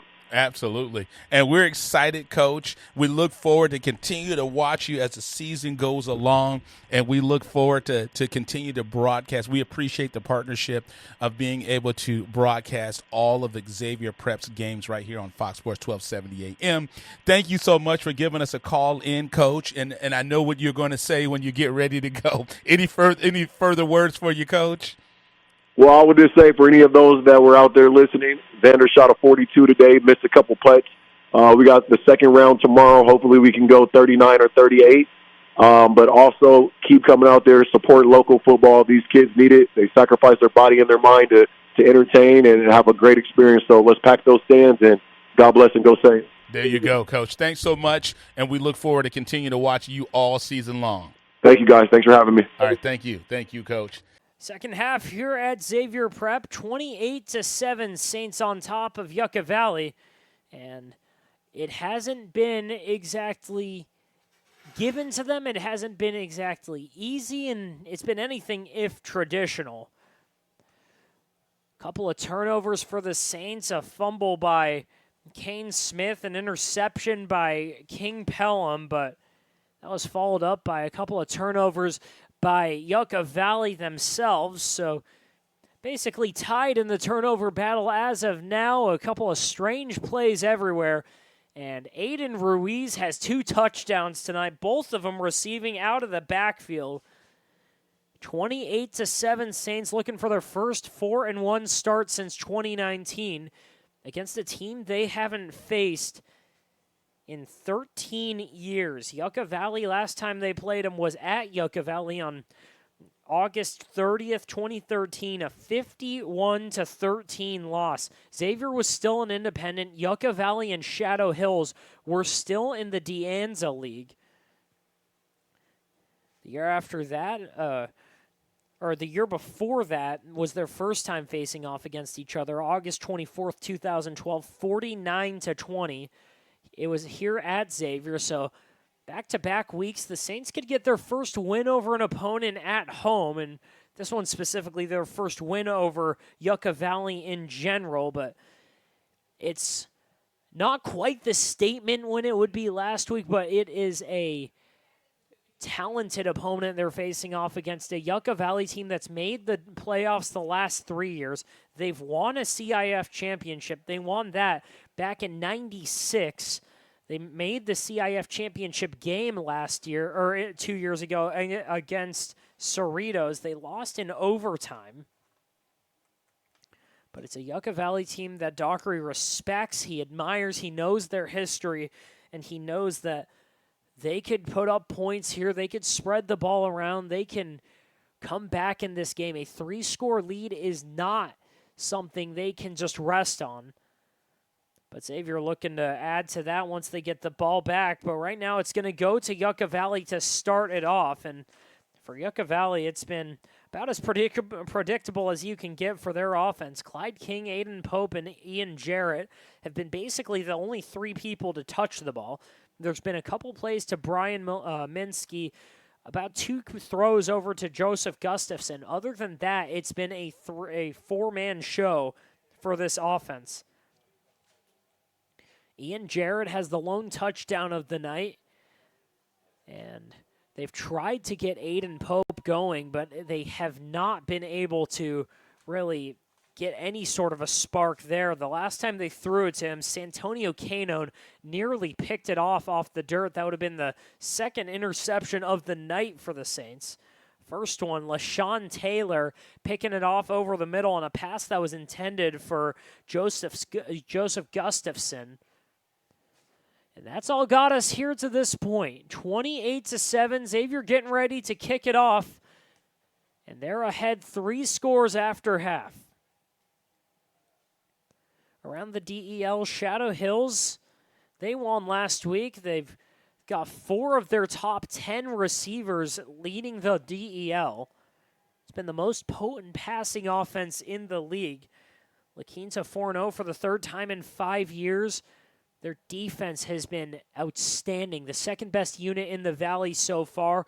13.7 points a game out of the Blackhawks. And as we know, Xavier Prep, first chance to have a 4-1 start. Their second 3-1 start since 2019, and it's the second in school history. Looking to make that 4-1, and right now they're off to a good track on that. Alexander Vasquez ready to kick it off, and back deep to receive as always. It's Aiden Pope and Clyde King. Vasquez with a line drive of a kick that's Fielded right off of the dirt, taken back, and he's going to make a cut to his left. He's got space out to the 30 and finally pushed out at the, well, it looks like the 20 or the 32-yard line. Pushing him out there was Zaid Fimbres for Xavier. Fimbres, one of a myriad of Saints who's had family lineage come through Xavier. His older brother, Aiden, graduated 3 years ago, played safety for the Saints and receiver as well. Zaid here in his sophomore year, 5'9", 145 pounds, and very quickly Aiden Shannon back out on the field and ready to lead the first drive of the half. King right behind him, gets the first handoff, going out to his right, and Jacob Van is on top of him immediately. Jacob Van with what seems like his 40th tackle for loss this game. Sends him back 5 yards, and it's going to be 2nd and 15. Correction, 2nd and 14. That's the ball is spotted at the Yucca Valley 38-yard line. Line to gain is the Yucca Valley 48, or Yucca Valley 49. Ball at the Yucca Valley 33, still 11:09 on the clock right now. Yucca Valley taking their time. We've seen it a couple times today. Had a couple long drives. This one a pass. They're going to send it out to Pope. He catches it, tries to make a move, but wrapped up by a couple Xavier defensive backs.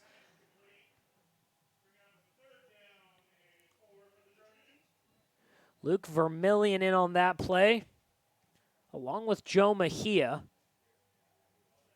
Alexander Vasquez in the area as well. 10:39 on the clock. A 8-yard gain for the Trojans, and it's going to be 3rd down and about 4. 3rd and 4 for Yucca Valley. Again, still taking their time. 3 receivers out to the right, Pope out to the left. They're going to hand it off to King up the middle, wrapped up in the backfield. And is that Jacob Van again?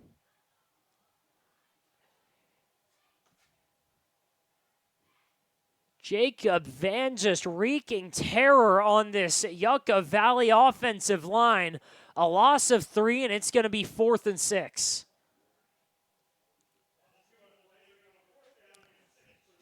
Javon Taylor coming back on the field, 9:48 on the clock. Yucca Valley with 4th and 6, and let's see if they go for it here. 9:39 on the clock, 4th and 6, 28-7 game. Shannon gets the snap, punts it. It's almost blocked, and it's a high punt that's short. It's taking a great Xavier bounce, and that's going to go out of bounds at the Xavier 42-yard line. Clock stops at 9:20, and Xavier's going to take over with great field position to start the half.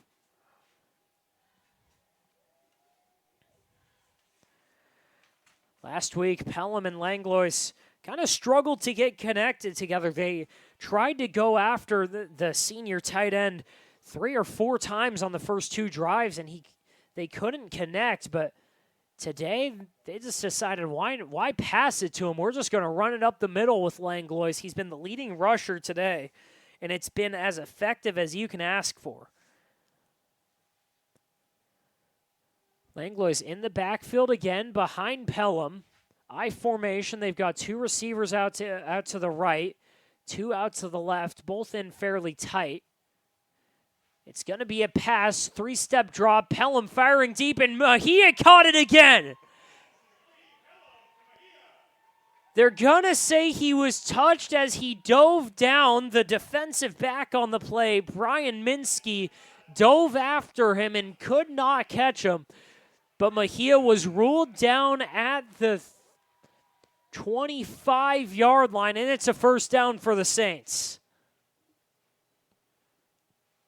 Joe Mejia has become the Saints' deep threat over the last 2 weeks, and he has been unstoppable. Another pass.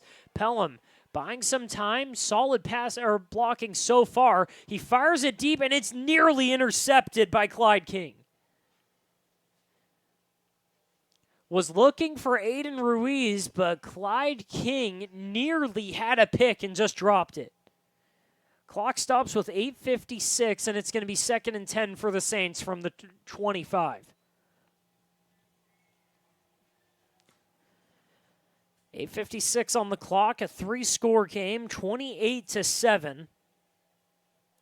Saints looking to go 4-0 or 4-1 in their non-conference schedule. They've got a week off next week. La Quinta should be the only DEL team playing next week.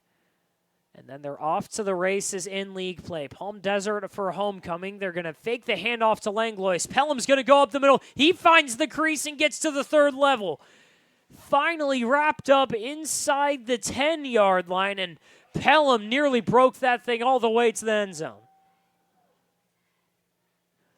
1st down and more for the Saints. They're inside the 10-yard line. They're going to rule them down at the 5, and it's going to be 1st and goal.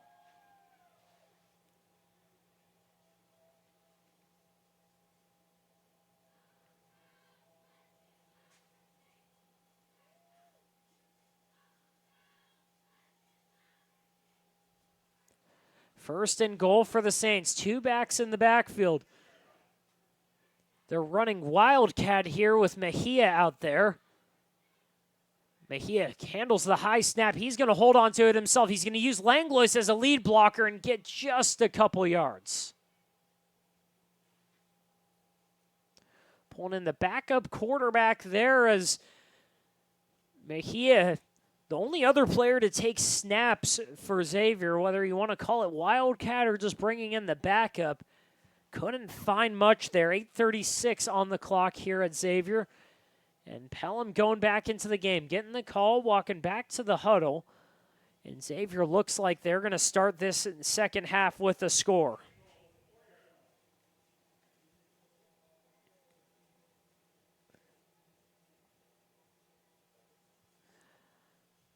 Pelham gets the snap. He's going to go forward. And did he break the plane? They're going to say he did. It's a touchdown.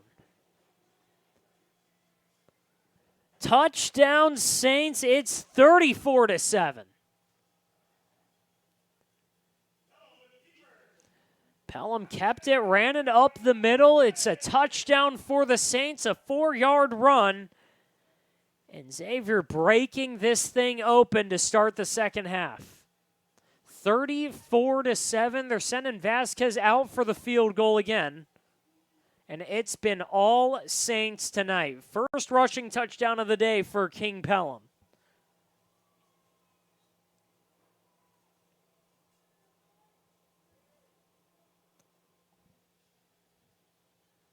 Last season, some growing pains for Pelham, some growing pains for Xavier in general. 4-5-1 on the season, 2-3 in the DEL. They ended up 4th. The kick is up and good, so it's 35-0 now. But Coach Dockery, during his entire tenure with the Saints, has talked about how he wants, or how a team should handle their schedule, how winning teams handle their schedule.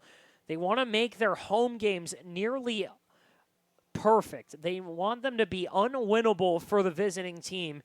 And last year they did that. It was a 3-1 home record, and they want to split at least their road games. He made the example, if you go 8-0 in your games at home in the NFL and then split your road games, this was when it was a 16-game season, you end up 12-4. You're going to make the playoffs almost 100% of the time. But that was the issue for the Saints last season. They could not do anything on the road. 1-4-1 on the road. But this year, a perfect 2-0, and trying to move to 2-1 at home this season. They've got 2 more home games left on the league schedule. One against Palm Desert, one against Rancho Mirage. That'll be homecoming and senior night. And the kick is a line drive right at Pope, who finds a crease, trying to move up in the blocking, and then taken down just short of the 30. It's going to be down at the 28. Ruled down at the 28-yard line, so it'll be 1st and 10 from there on the right hash for Yucca Valley. 8 minutes on the clock here in the third quarter, and it's a 35-7 Xavier lead.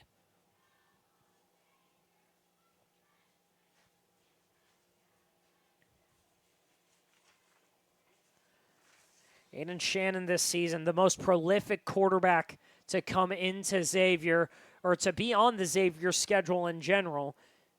He's got 16 carries for 20 yards and a touchdown, but coming into the game, 39 of 64, 626 yards in the air. They're going to hand it off to Clyde King. He's going to run out to his right, and he's taken down after a gain of 4. 7 touchdowns, 4 picks for Shannon. So it's been about as even spread of an offense that you'll see coming into the desert for Xavier. Yucca Valley averaging 34.5 points a game, but they have not seen a defense up to the standard of Xavier this season, and it shows.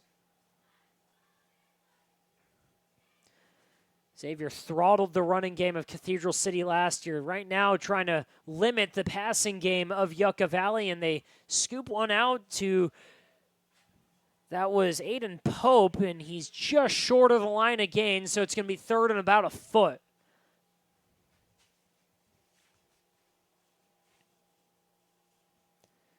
Aiden Shannon fairly efficient today, just the 1 interception, nearly had 2. But again, it cannot beat Xavier so far. 2 touchdowns for Aiden Ruiz, 1 for Joe Mejia, and 1 for King Pelham himself. But the play of the game, a scoop and score for Alejandro Macias. They tried throwing a screen pass to Aiden Pope, who dropped it. Macias took it back 80 yards for the touchdown, and next play for Yucca Valley is blown up immediately by Xavier. Shannon kept it, and there was nowhere to go. Saints drop him down for a big loss. So it's going to be 4th down with 6:48 to play.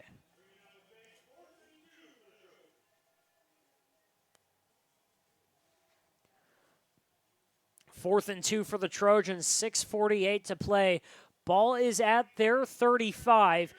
The line to gain is their own 38. They're going to snap it directly to Pope. He's going to go out to his right. He's going to find space, and it's a dead sprint. Trying to be raced down. Xavier finally able to pull him out of bounds, and that's Luke Vermillion saving a touchdown.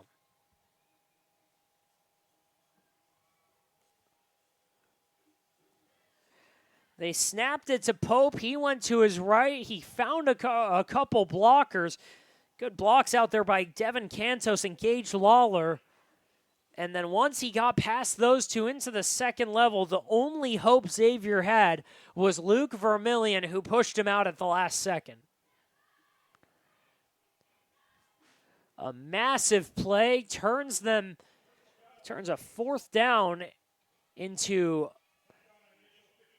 what was spotted at the 30. That's going to tack on an initial 13 after a personal foul is tagged to the Saints.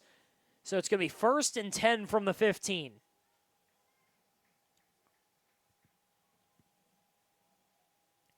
A tough sequence of events for Xavier. They looked like they were going to get off the field defensively, but it's 1st and 10 in the red zone. From their own 15-yard line. Ball's on the right hash. 3 receivers to the left, 1 to the right. King in the backfield directly behind Shannon. Shannon gets the snap, hands it off to King, who's wrapped up right away. Fights through that tackle, gets into the Xavier defensive line, who doesn't let him go anywhere. Gain of 2 on that tackle, but it could have been a tackle for loss. Good running there by King to at least get something out of that. 5:43 on the clock here in the third quarter. Yucca Valley still deliberately driving down the field. Yucca's drives have been relatively slow so far, and this one no exception. They're going to pass it here. They're going to go out to the left, and that one's in the dirt. They were looking for Cole Thompson on the dig route, and they just couldn't find anything. That was thrown in the dirt. He was open, but Shannon just couldn't get it there. Ball wasn't tipped. It was just a bad throw. Clock is stopped with 5:33 in the third quarter. Saints need to get off the field here. 35-7 the score, third quarter here at Xavier.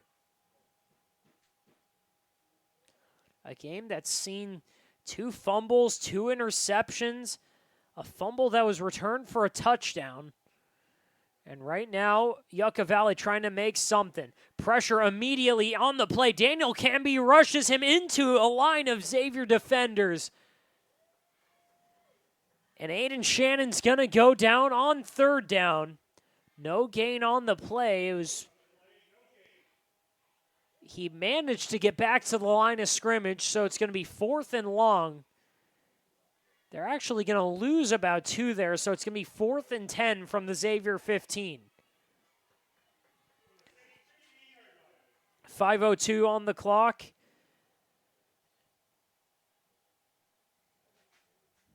Yucca Valley has not attempted a field goal yet this year.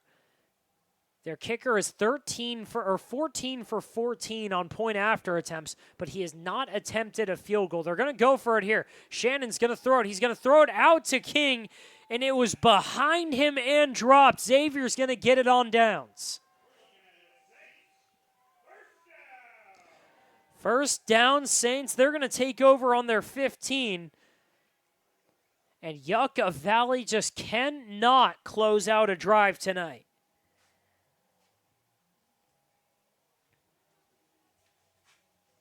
A week ago, the Saints had their most lopsided win in 3 years. Last time they had a win that big was a 69-0 blowout at home against Notre Dame. It's the biggest win in Coach James Dockery's tenure. That was in 2023. It's the most points they've put up on offense since they played LaSalle in week 2 last year. They put up 48. Right now, they've got a chance to put up another big number, up 35-7, 4:38 on the clock. Xavier back out on offense here in the third quarter. And it looks like they're going to rule a penalty on Yucca Valley to start off this drive. It's going to be 1st and 5 after the penalty. And Xavier just getting a gift right there. Langlois in the backfield. He gets the handoff going right up the middle, and he's going to get the first down. 6-yard run for Ben Langlois. And it's first down Saints on their 26-yard line. Langlois moves the chains on a night where he's been so effective on the ground offensively. Really the first time he's gotten any sort of share of offense. Before this, 4 receptions, 27 yards, and just 1 rush. He's been almost exclusively a fullback, first down and 10, and that play's blown up immediately. A missed blocking assignment, and King Pelham just has to go to his backside. It's going to be a loss of 2, and it's going to be 2nd and 12. 3:58 on the clock here at Xavier. Third quarter slowly winding down. Langlois still in the backfield. Again, we have not seen much of Anderson Acosta these last 2 games.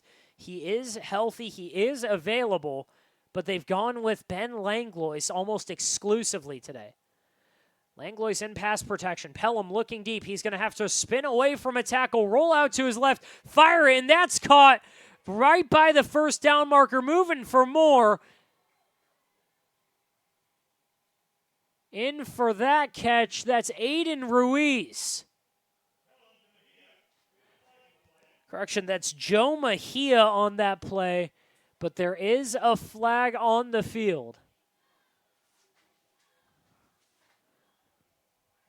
Pelham had Ronan Leavenworth in his seat right when that play started. He spun away from the tackle, rolled out to his left, and fired a strike out to Mejia.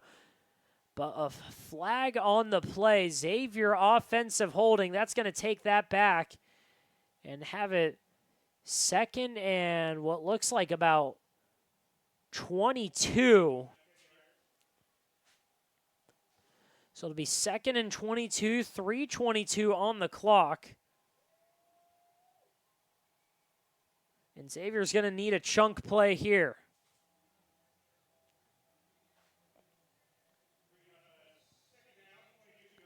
Pelham in shotgun. He's got Langlois behind him.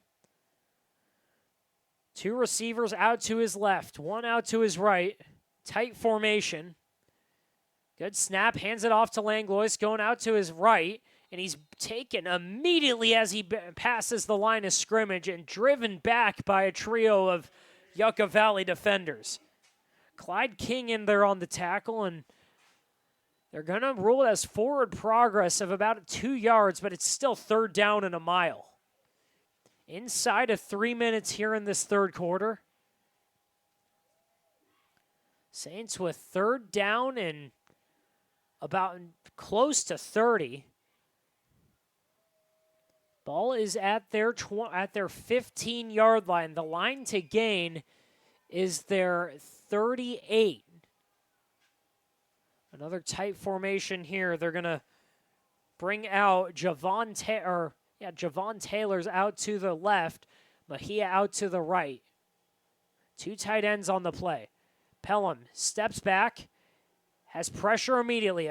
Ran right through Langlois, and there's three defenders taking him down there.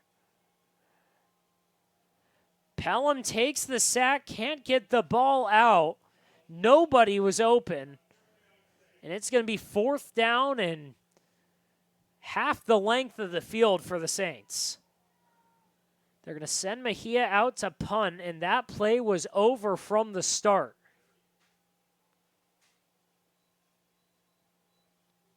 .141 on the clock here in Palm Desert. Xavier punting for their second time today.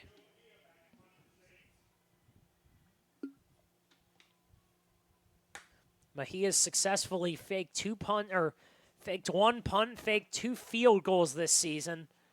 But again, he would need about 35 yards to get the first down here. 1:18 on the clock. Mejia bobbles the snap, picks it up, finally able to get it off. And that one's blocked and picked up in the end zone. It's going to be a touchdown for Yucca Valley.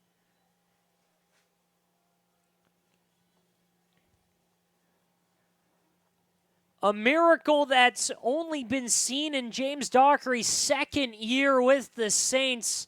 Basically, the exact same play happened in a first-round playoff win against Banning in the same end zone 8 years ago.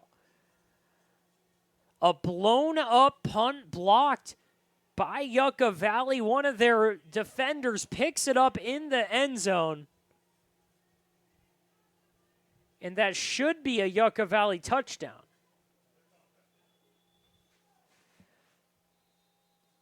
Touchdown Yucca Valley in a play I never thought I'd see again.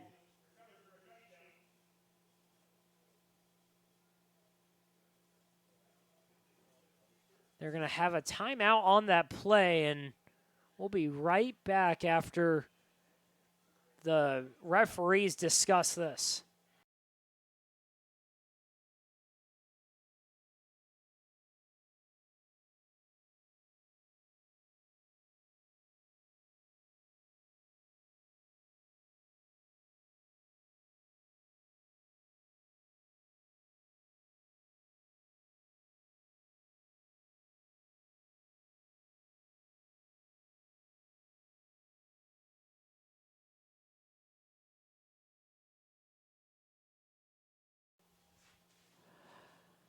Back after a short break, the referees had to discuss whether that ball was recovered in the end zone or if it was recovered at the 1 yard line, but it is a touchdown for Yucca Valley.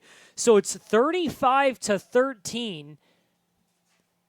Out there to kick for Yucca Valley is Cole Thompson. And a breath of life for the Trojans. Pressure immediately on the kick, but able to just get it by, and it's through the uprights, and the point after is good.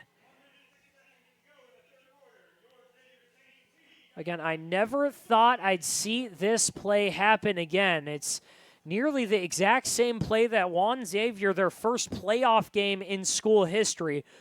They were playing against Banning at home in 2018, and the kick was blocked in the end zone by Jack Howard, picked up by one of the other Xavier defensive linemen, and that was a touchdown for them. It was basically the play of the year for all of the DEL, and Xavier getting a little bit of taste of nostalgia there, but they're on the worst end of it. They'll get the ball back, and back deep to receive is Xavier Washington. But 35-14 with 1:06 left to play in the third.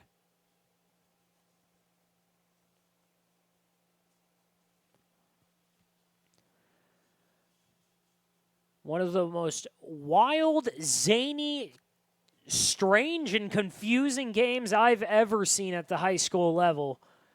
There's been 2 fumbles, a blocked punt, 3 nearly blocked punts, 2 interceptions, a scoop and score from 80 yards out for a touchdown. And right there, a blocked punt that's recovered in the end zone for another touchdown. There's been blown coverages. There's been long runs. There's been 5 sacks so far today. And we're basically getting a taste of everything from the football gods tonight at Xavier.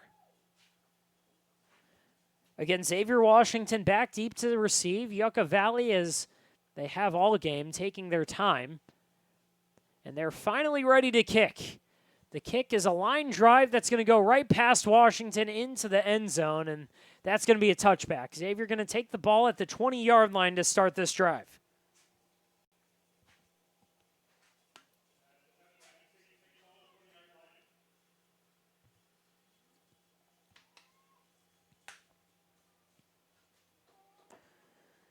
Xavier not playing completely at full strength, but closer than they were last week. Last week, Javon Taylor, Jacob Van, Acosta, they didn't play at all against Cathedral City. Taylor and Jacob Van have played, and they've made their presence known.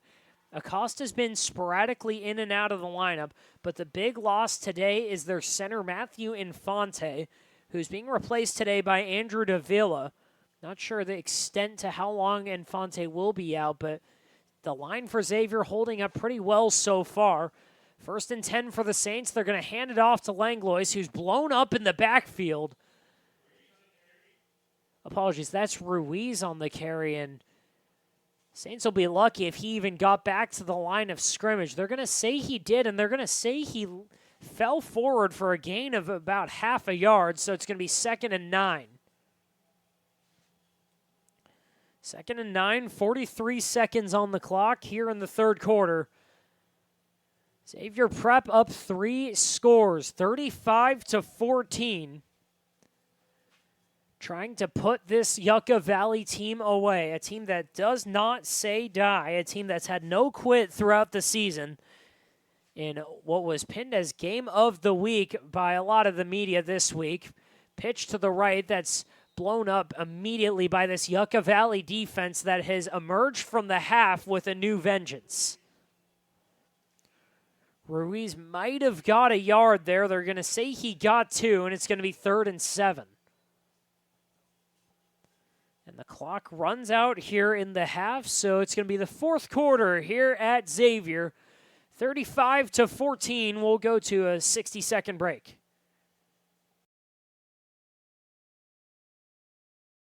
The real estate solution of 6-1.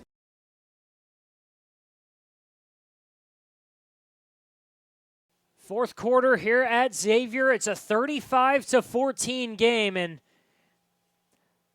King Pelham going back out on offense. It's going to be 3rd and 7 for the Saints from their own 28-yard line or 26-yard line.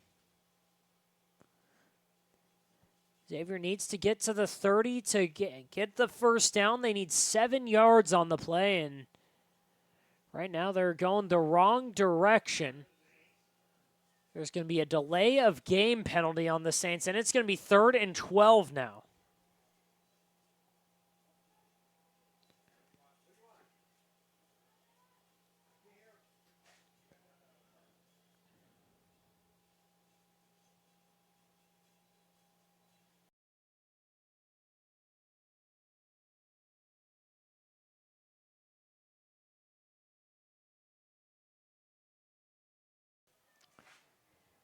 One of the referees motioning up to the press box. There was an issue with the clock, so it's all set up now.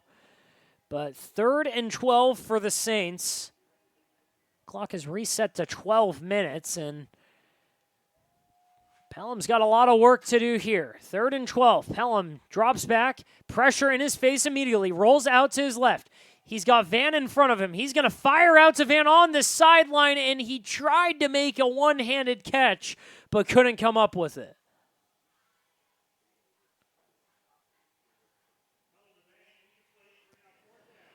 Pelham nearly had the first down. Van would have had the ball at the 40-yard line, but just ran out of room. The sideline came closing in, and it's going to be 4th down for the Saints. 11:50 on the clock here in the 4th quarter.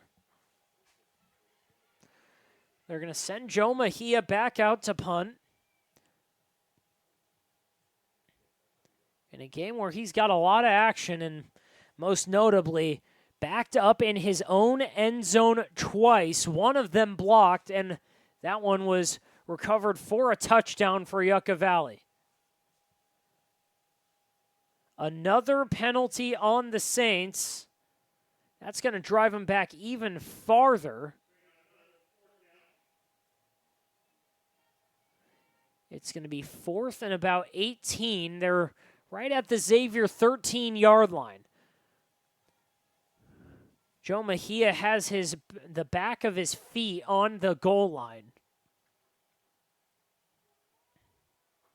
He's going to need a massive punt to get this anywhere decent for Xavier. Yucca Valley's returner is lined up in just short of the 50-yard line.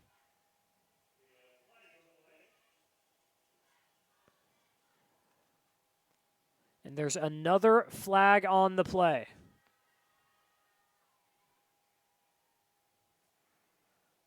Haven't seen a signal yet from these referees, but another flag on a play in a second half that James Dockery cannot be happy about. He's a perfectionist through and through with his team, but most importantly, on discipline, on effort, and on attitude. And so far, the discipline has not been there for the Saints. The most penalties they've gotten during a home game so far this season, and that one drives them back even further. Mejia deep into his own end zone, gets the snap. It's a good one, gets the punt off. It's a line drive, and that's going to take a solid bounce for Xavier. It's into Yucca Valley territory, and did that touch the Yucca Valley returner? Xavier jumping all over that ball as if it touched the Yucca Valley returner, but they're going to say it was down by the Saints.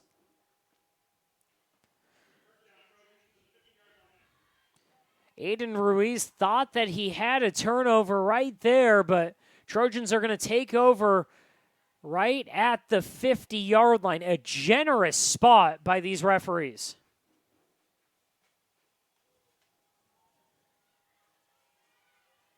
A spot that gave Yucca Valley at least 3 yards, has them at the 50-yard line to start off this drive. 11:40 on the clock. 1st and 10 from midfield. Aiden Shannon in the backfield. He hands it off to King. King fighting through the second level of the Xavier defense. Breaks through, gets the first down, and then some. 13-yard carry, and that's got him with a 1st and 10 deep into Xavier territory. At the Saints' 37-yard line, it's going to be 1st and 10 with 11:31 on the clock.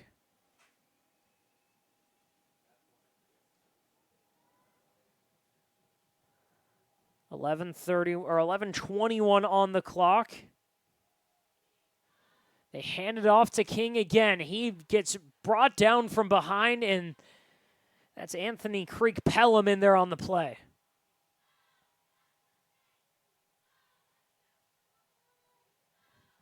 Apologies, that's not Anthony Creek. That's Luke Vermillion in there on that tackle. 10:52 on the clock. 2nd and 1 after the 9-yard gain. Trojans coming out of the half have looked like a completely different team. Motion on the play. Hands it off to King. Fakes the handoff.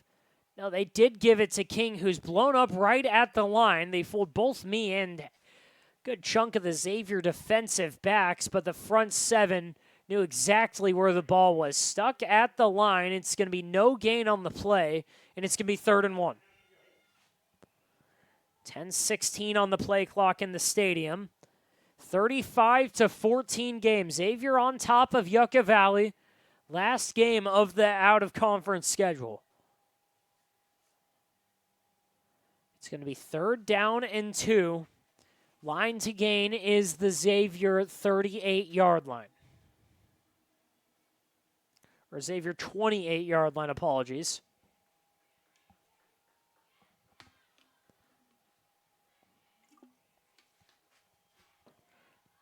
Empty backfield, but bad snap straight to Pope. He's going to roll out to his right, and he's roped down by Van. Tries to get the ball off at the last minute, but it's in the dirt. Daniel Camby, Jacob Van all over Yucca Valley trying to run a trick play there. They had Pope in the backfield. He was going to throw it, but now it's 4th and short for Yucca Valley. A disaster from the start. Nobody blocked the 2 Xavier defensive ends. Xavier's got all of their best pass rushers out right now. Camby's out there. Van's out there. They've got Javon Taylor out there.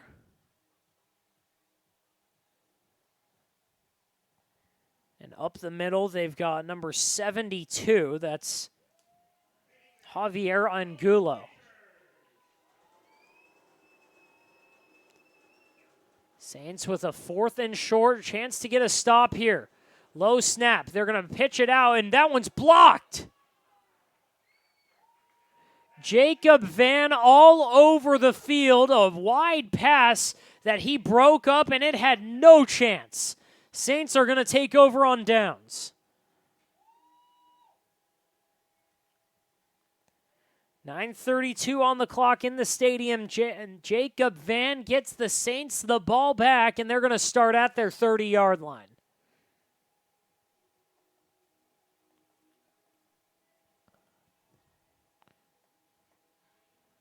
(35-14) Saints. Third quarter, 9:32 left in the game. Pelham out there. He's got Ruiz in the backfield to his left and a little bit behind him, just staggered. One receiver to his right. He's going to hand it to Ruiz. Ruiz going out to the left, trying to find some space, but the outside contained from the Yucca Valley's defensive end. Just too much to get past. No gain on the play. He's taken down, and that's Jonathan Doan on the play.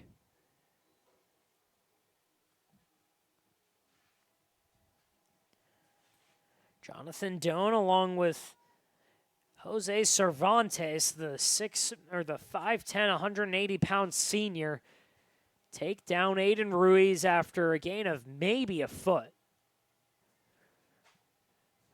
Under center, Pelham rolling out to his right.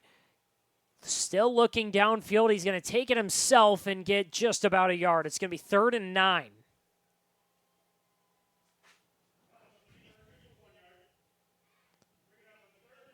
Third and 9. 8:30 on the clock here at Xavier. They're going to get a couple subs here, taking out those certain personnel. They're bringing in, that's LaShawn Taylor coming in on offense. Pelham in shotgun. He's got Ruiz to his right. Mejia to his left. It's Mejia, Taylor, and what looks like Kane Smith to his left. One receiver out to his right. There's been a delay in the play. Not sure exactly what's going on. Our referees have held this one up. They're not letting Xavier snap the ball yet. And now the line judge is going to back off. 8:35 on the clock.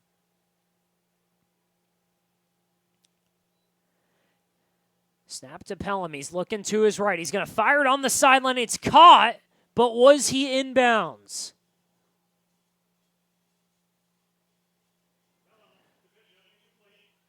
They're going to say it was out of bounds. He was looking for Deacon Bishop, and that's going to be a 3-and-out for the Saints. Mejia back out to punt, 4th and 9. And the Saints' offense has gone stagnant over the last couple possessions. 8:30 on the clock. 35-14 game here at Xavier.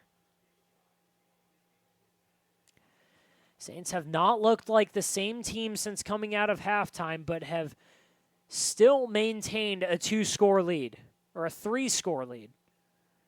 Bad snap. Mejia able to pull it off from close to the ground. Gets the punt off, but it goes into the sideline and short of midfield. It's going to be 1st and 10 from the Xavier 45.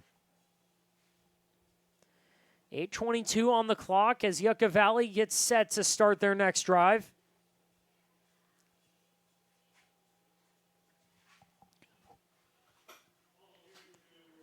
And Xavier just looking to get a stop, looking to at least get another chance in this game to extend their lead.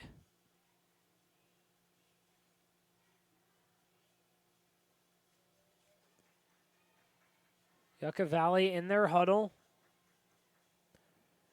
at their own 45-yard line. The ball is at the Xavier 42-yard line. Run up to the ball in shotgun, I formation. They've got Clyde King in the backfield, handed off to him, going to his left. He's working through the second level, and he's got space and finally pushed out just short of the 20. First down for the Trojans, a 22-yard rush. It's got him at the Xavier 23.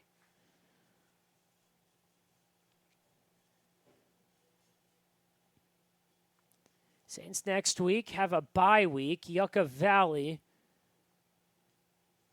taking on Desert Hot Springs at home.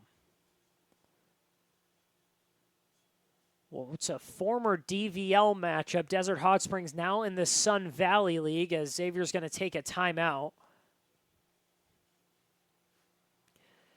It'll be their last game or second to last game. It's a shortened league schedule for Yucca Valley. So they've got one game against Desert Hot Springs, one game against Banning, and then they'll start their DVL play against Coachella, Indio, and then 29 Palms.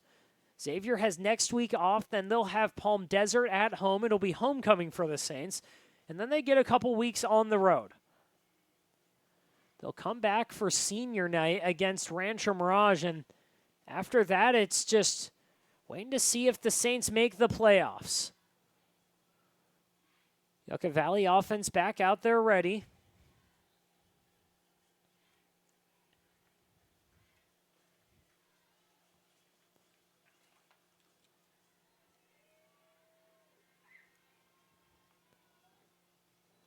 Snap to the quarterback. He's going to avoid the pressure, go right up the middle, and a great play by Shannon. Looked like they had Pope in there. He was in the backfield, but Shannon took the snap and worked up a 8-yard gain there. It's going to be 2nd and 9.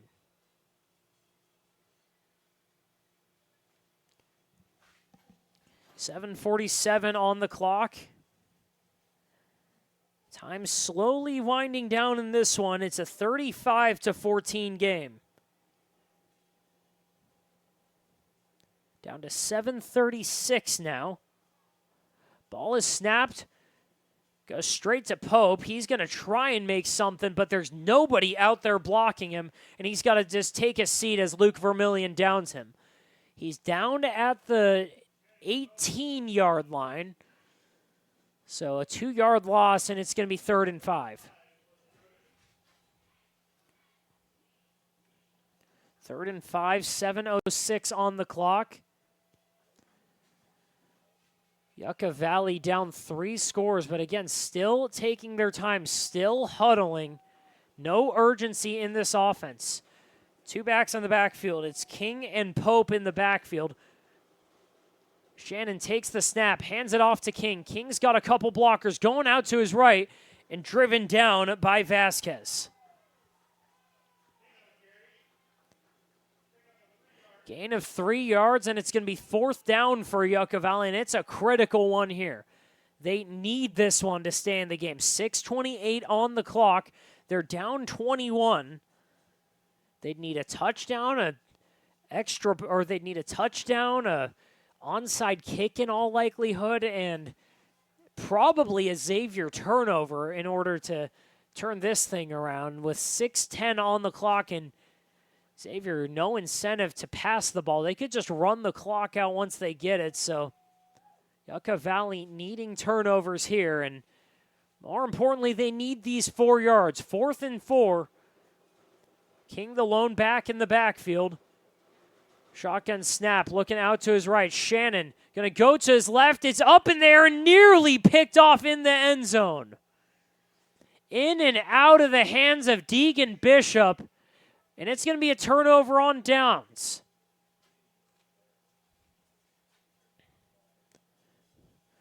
Whether it was intentional or not, it's the right move to drop that ball. Deegan Bishop doesn't get the interception, but instead of going out at the 1-yard line, Xavier going to have the ball at their 15.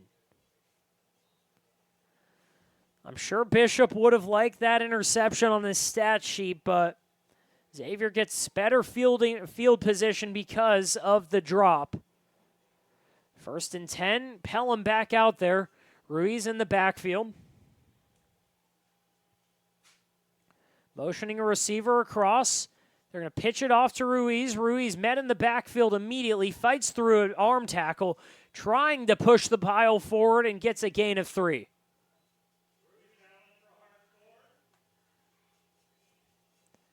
It's going to be 2nd and 7 for the Saints. 5:25 on the clock. 4th quarter here at Xavier, trying to close out a 4-1 out-of-conference start to this season. Would be the first 4-1 start for the Saints since 2019. First 4-1 start since 2019. Second 4-1 start of James Dockery's tenure. Other than that, they haven't had another 4-1 start. Pelham takes a bad snap, fakes the handoff. He's going to go out to his right, and he had nowhere to go. Right side of the offensive line just blown through right there by, that's Adrian Altamirano. Altamirano, the best defensive lineman Yucca Valley has to offer. 24 tackles, 1 sack, 3 tackles for loss. The 6-foot-tall senior in the Xavier backfield. And they're going to take a timeout here with 4:24 to play. 4:24 on the clock. Xavier taking their last timeout of the game. And a 21-point lead. It's going to be 3rd and 10 for the Saints in an offense that we've seen a little bit of everything out of today. We've seen a couple of turnovers, but they've been able to pass the ball. They've had Ben Langlois, who has run it very well today. Not a ton of Anderson Acosta, but Aiden Ruiz and Ben Langlois have really carried the ball well tonight. Coming out of the timeout, Xavier going with a bunch formation. 2 tight ends on each side. Receivers are bunched in tight. The only one out wide is Joe Mejia. Mejia to the left side of Pelham. They're going to motion across the formation. That's Kane Smith, and they hand it off to Ruiz, but he's stuffed after a gain of about 2. It's going to be 4th down and 7 or 8. Another 4th down for the Saints, the 5th straight time Joe Mejia has had to go out there and punt. James Dockery said many times he'd rather lose ugly, lose big, and be able to work it out in the film room the next day. They're going to have some stuff to work out. It's been a few penalties on the board. They haven't been able to get the offense going in the second half, but again, the only thing that matters for Dockery and the Saints is that they're ahead. High snap for Mejia, a high booming punt that's going to land short of the 50 and just barely creep into Yucca Valley territory. They're going to take over on their 49-yard line.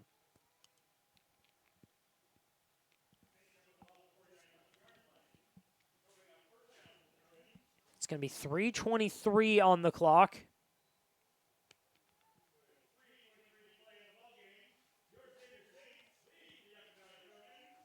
Closing minutes of this ball game. Xavier trying to get another stop on defense, trying to get something going on their offense. Again, 35 points. You don't often hear trying to get something going on their offense when a team has put up 35, but it's been near stagnant in the second half.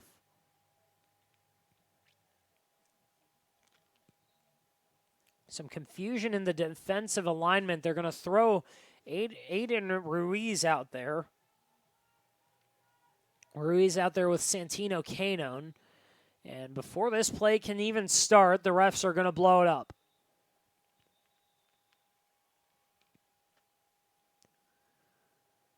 Every indication is that this would go Yucca Valley's way, and it's going to be a warning on the student section, actually. No penalty on the play, a warning on the student section. Not sure if they said something. But a little bit of a delay and a low snap. They're going to hand it off to King up the middle. He's driving his legs, but it's going to be a gain of about 4 yards. 2nd and 6, 3:12 to play, 35-14.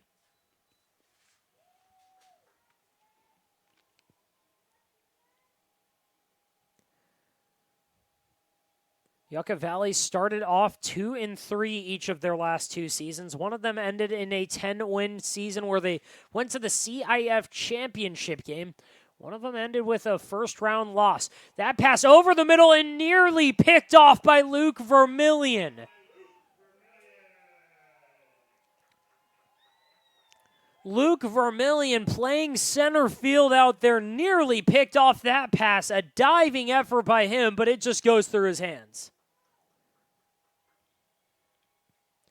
2:44 on the clock, and a bad pass by Aiden Shannon. He was looking for Pope on a deep slant, but threw it wide, and Luke Vermillion was all over that one. The junior free safety, third season of varsity playing time. Snap, drop back. He's going to pitch it off to King on the flat, and he's going to try and make something out of it. Gets about 4 yards, but he's going to be down 2 yards short of the first down. It's going to be 4th and 8. 2:28 on the clock, 35-14. Yucca Valley surely going to go for it again. Again, they've only punted twice this game.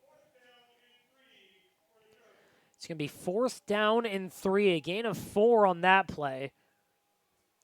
Again, there's no sure way to tell if they're going to punt it or go for it. Aiden Shannon, their quarterback, is their punter.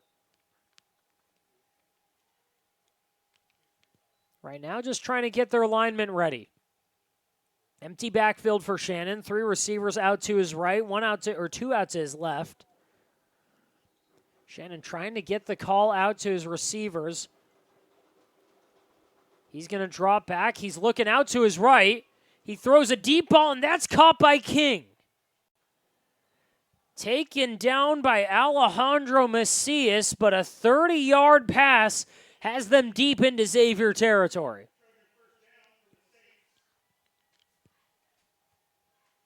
First down Trojans, and that's going to be spotted at the Saints' 10-yard line.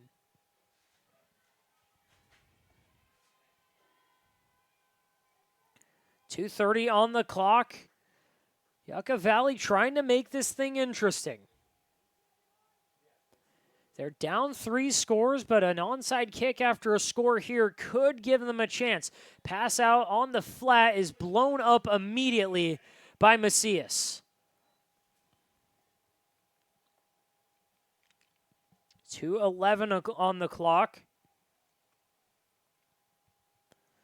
That one taken down by Jaden Lewis Hammonds. Or apologies, that was Macias on the play. Lewis Hammonds was behind him. And on that play, they were trying to go after Gage Lawler for the first time tonight. Yucca Valley, with the clock stopped, back in their huddle again.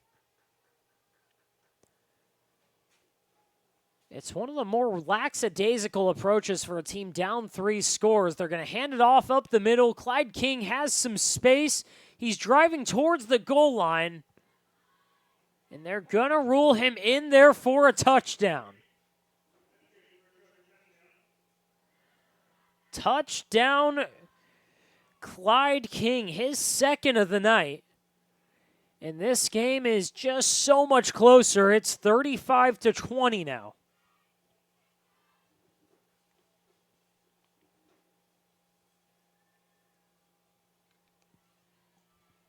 Clock stops at 2 minutes. Yucca Valley's going to just kick the field goal here. Surely they'll go for the 2-point conversion after this, though.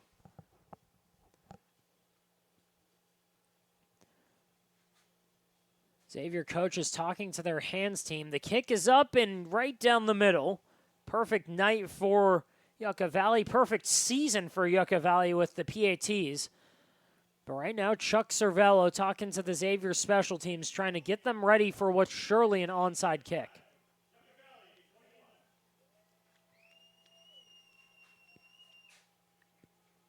Chuck Cervello, Nick Salas, James Dockery, all of them talking to that hands team that's undoubtedly going to be receiving an onside kick right now.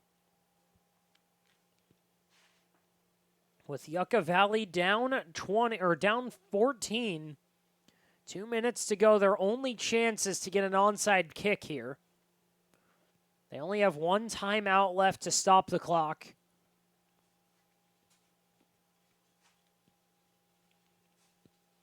They'll have less than 2 minutes to score twice.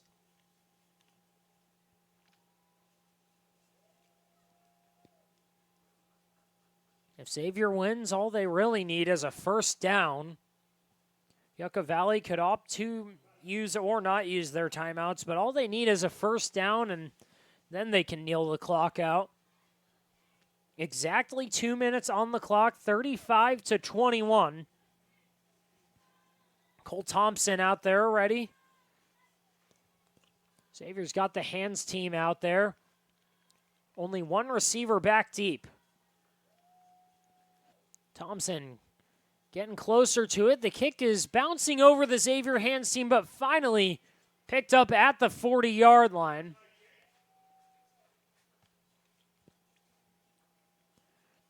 Recovered by the Saints, recovered by Zaid Fimbres, and they're going to take over and undoubtedly win this game. 1:59 on the clock.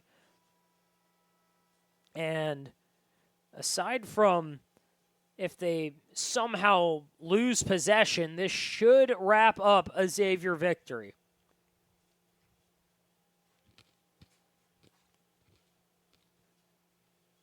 King Pelham, Jacob Van, the last two to come into the huddle. Kane Smith running off the field. Aiden Ruiz in the backfield. Caden Smith actually still on the field, just the receiver out wide. Ball is at the Xavier 40. They're going to pitch it off. That's Ruiz taking it to his right. He's going to churn forward and get about 6 before he's pushed down.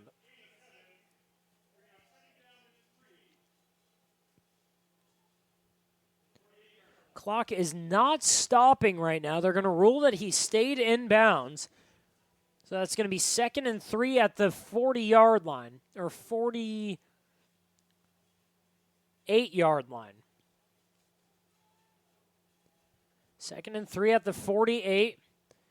Line to gain is the 50 or the 49 on Yucca Valley's side. Pelham going under center now. He's going to hand it to Aiden Ruiz. Ruiz met immediately, but falls forward for what should be the first down. Inside of 1 minute left. So it's a first down for the Saints. They're moving the chains now, and Xavier can go into victory formation.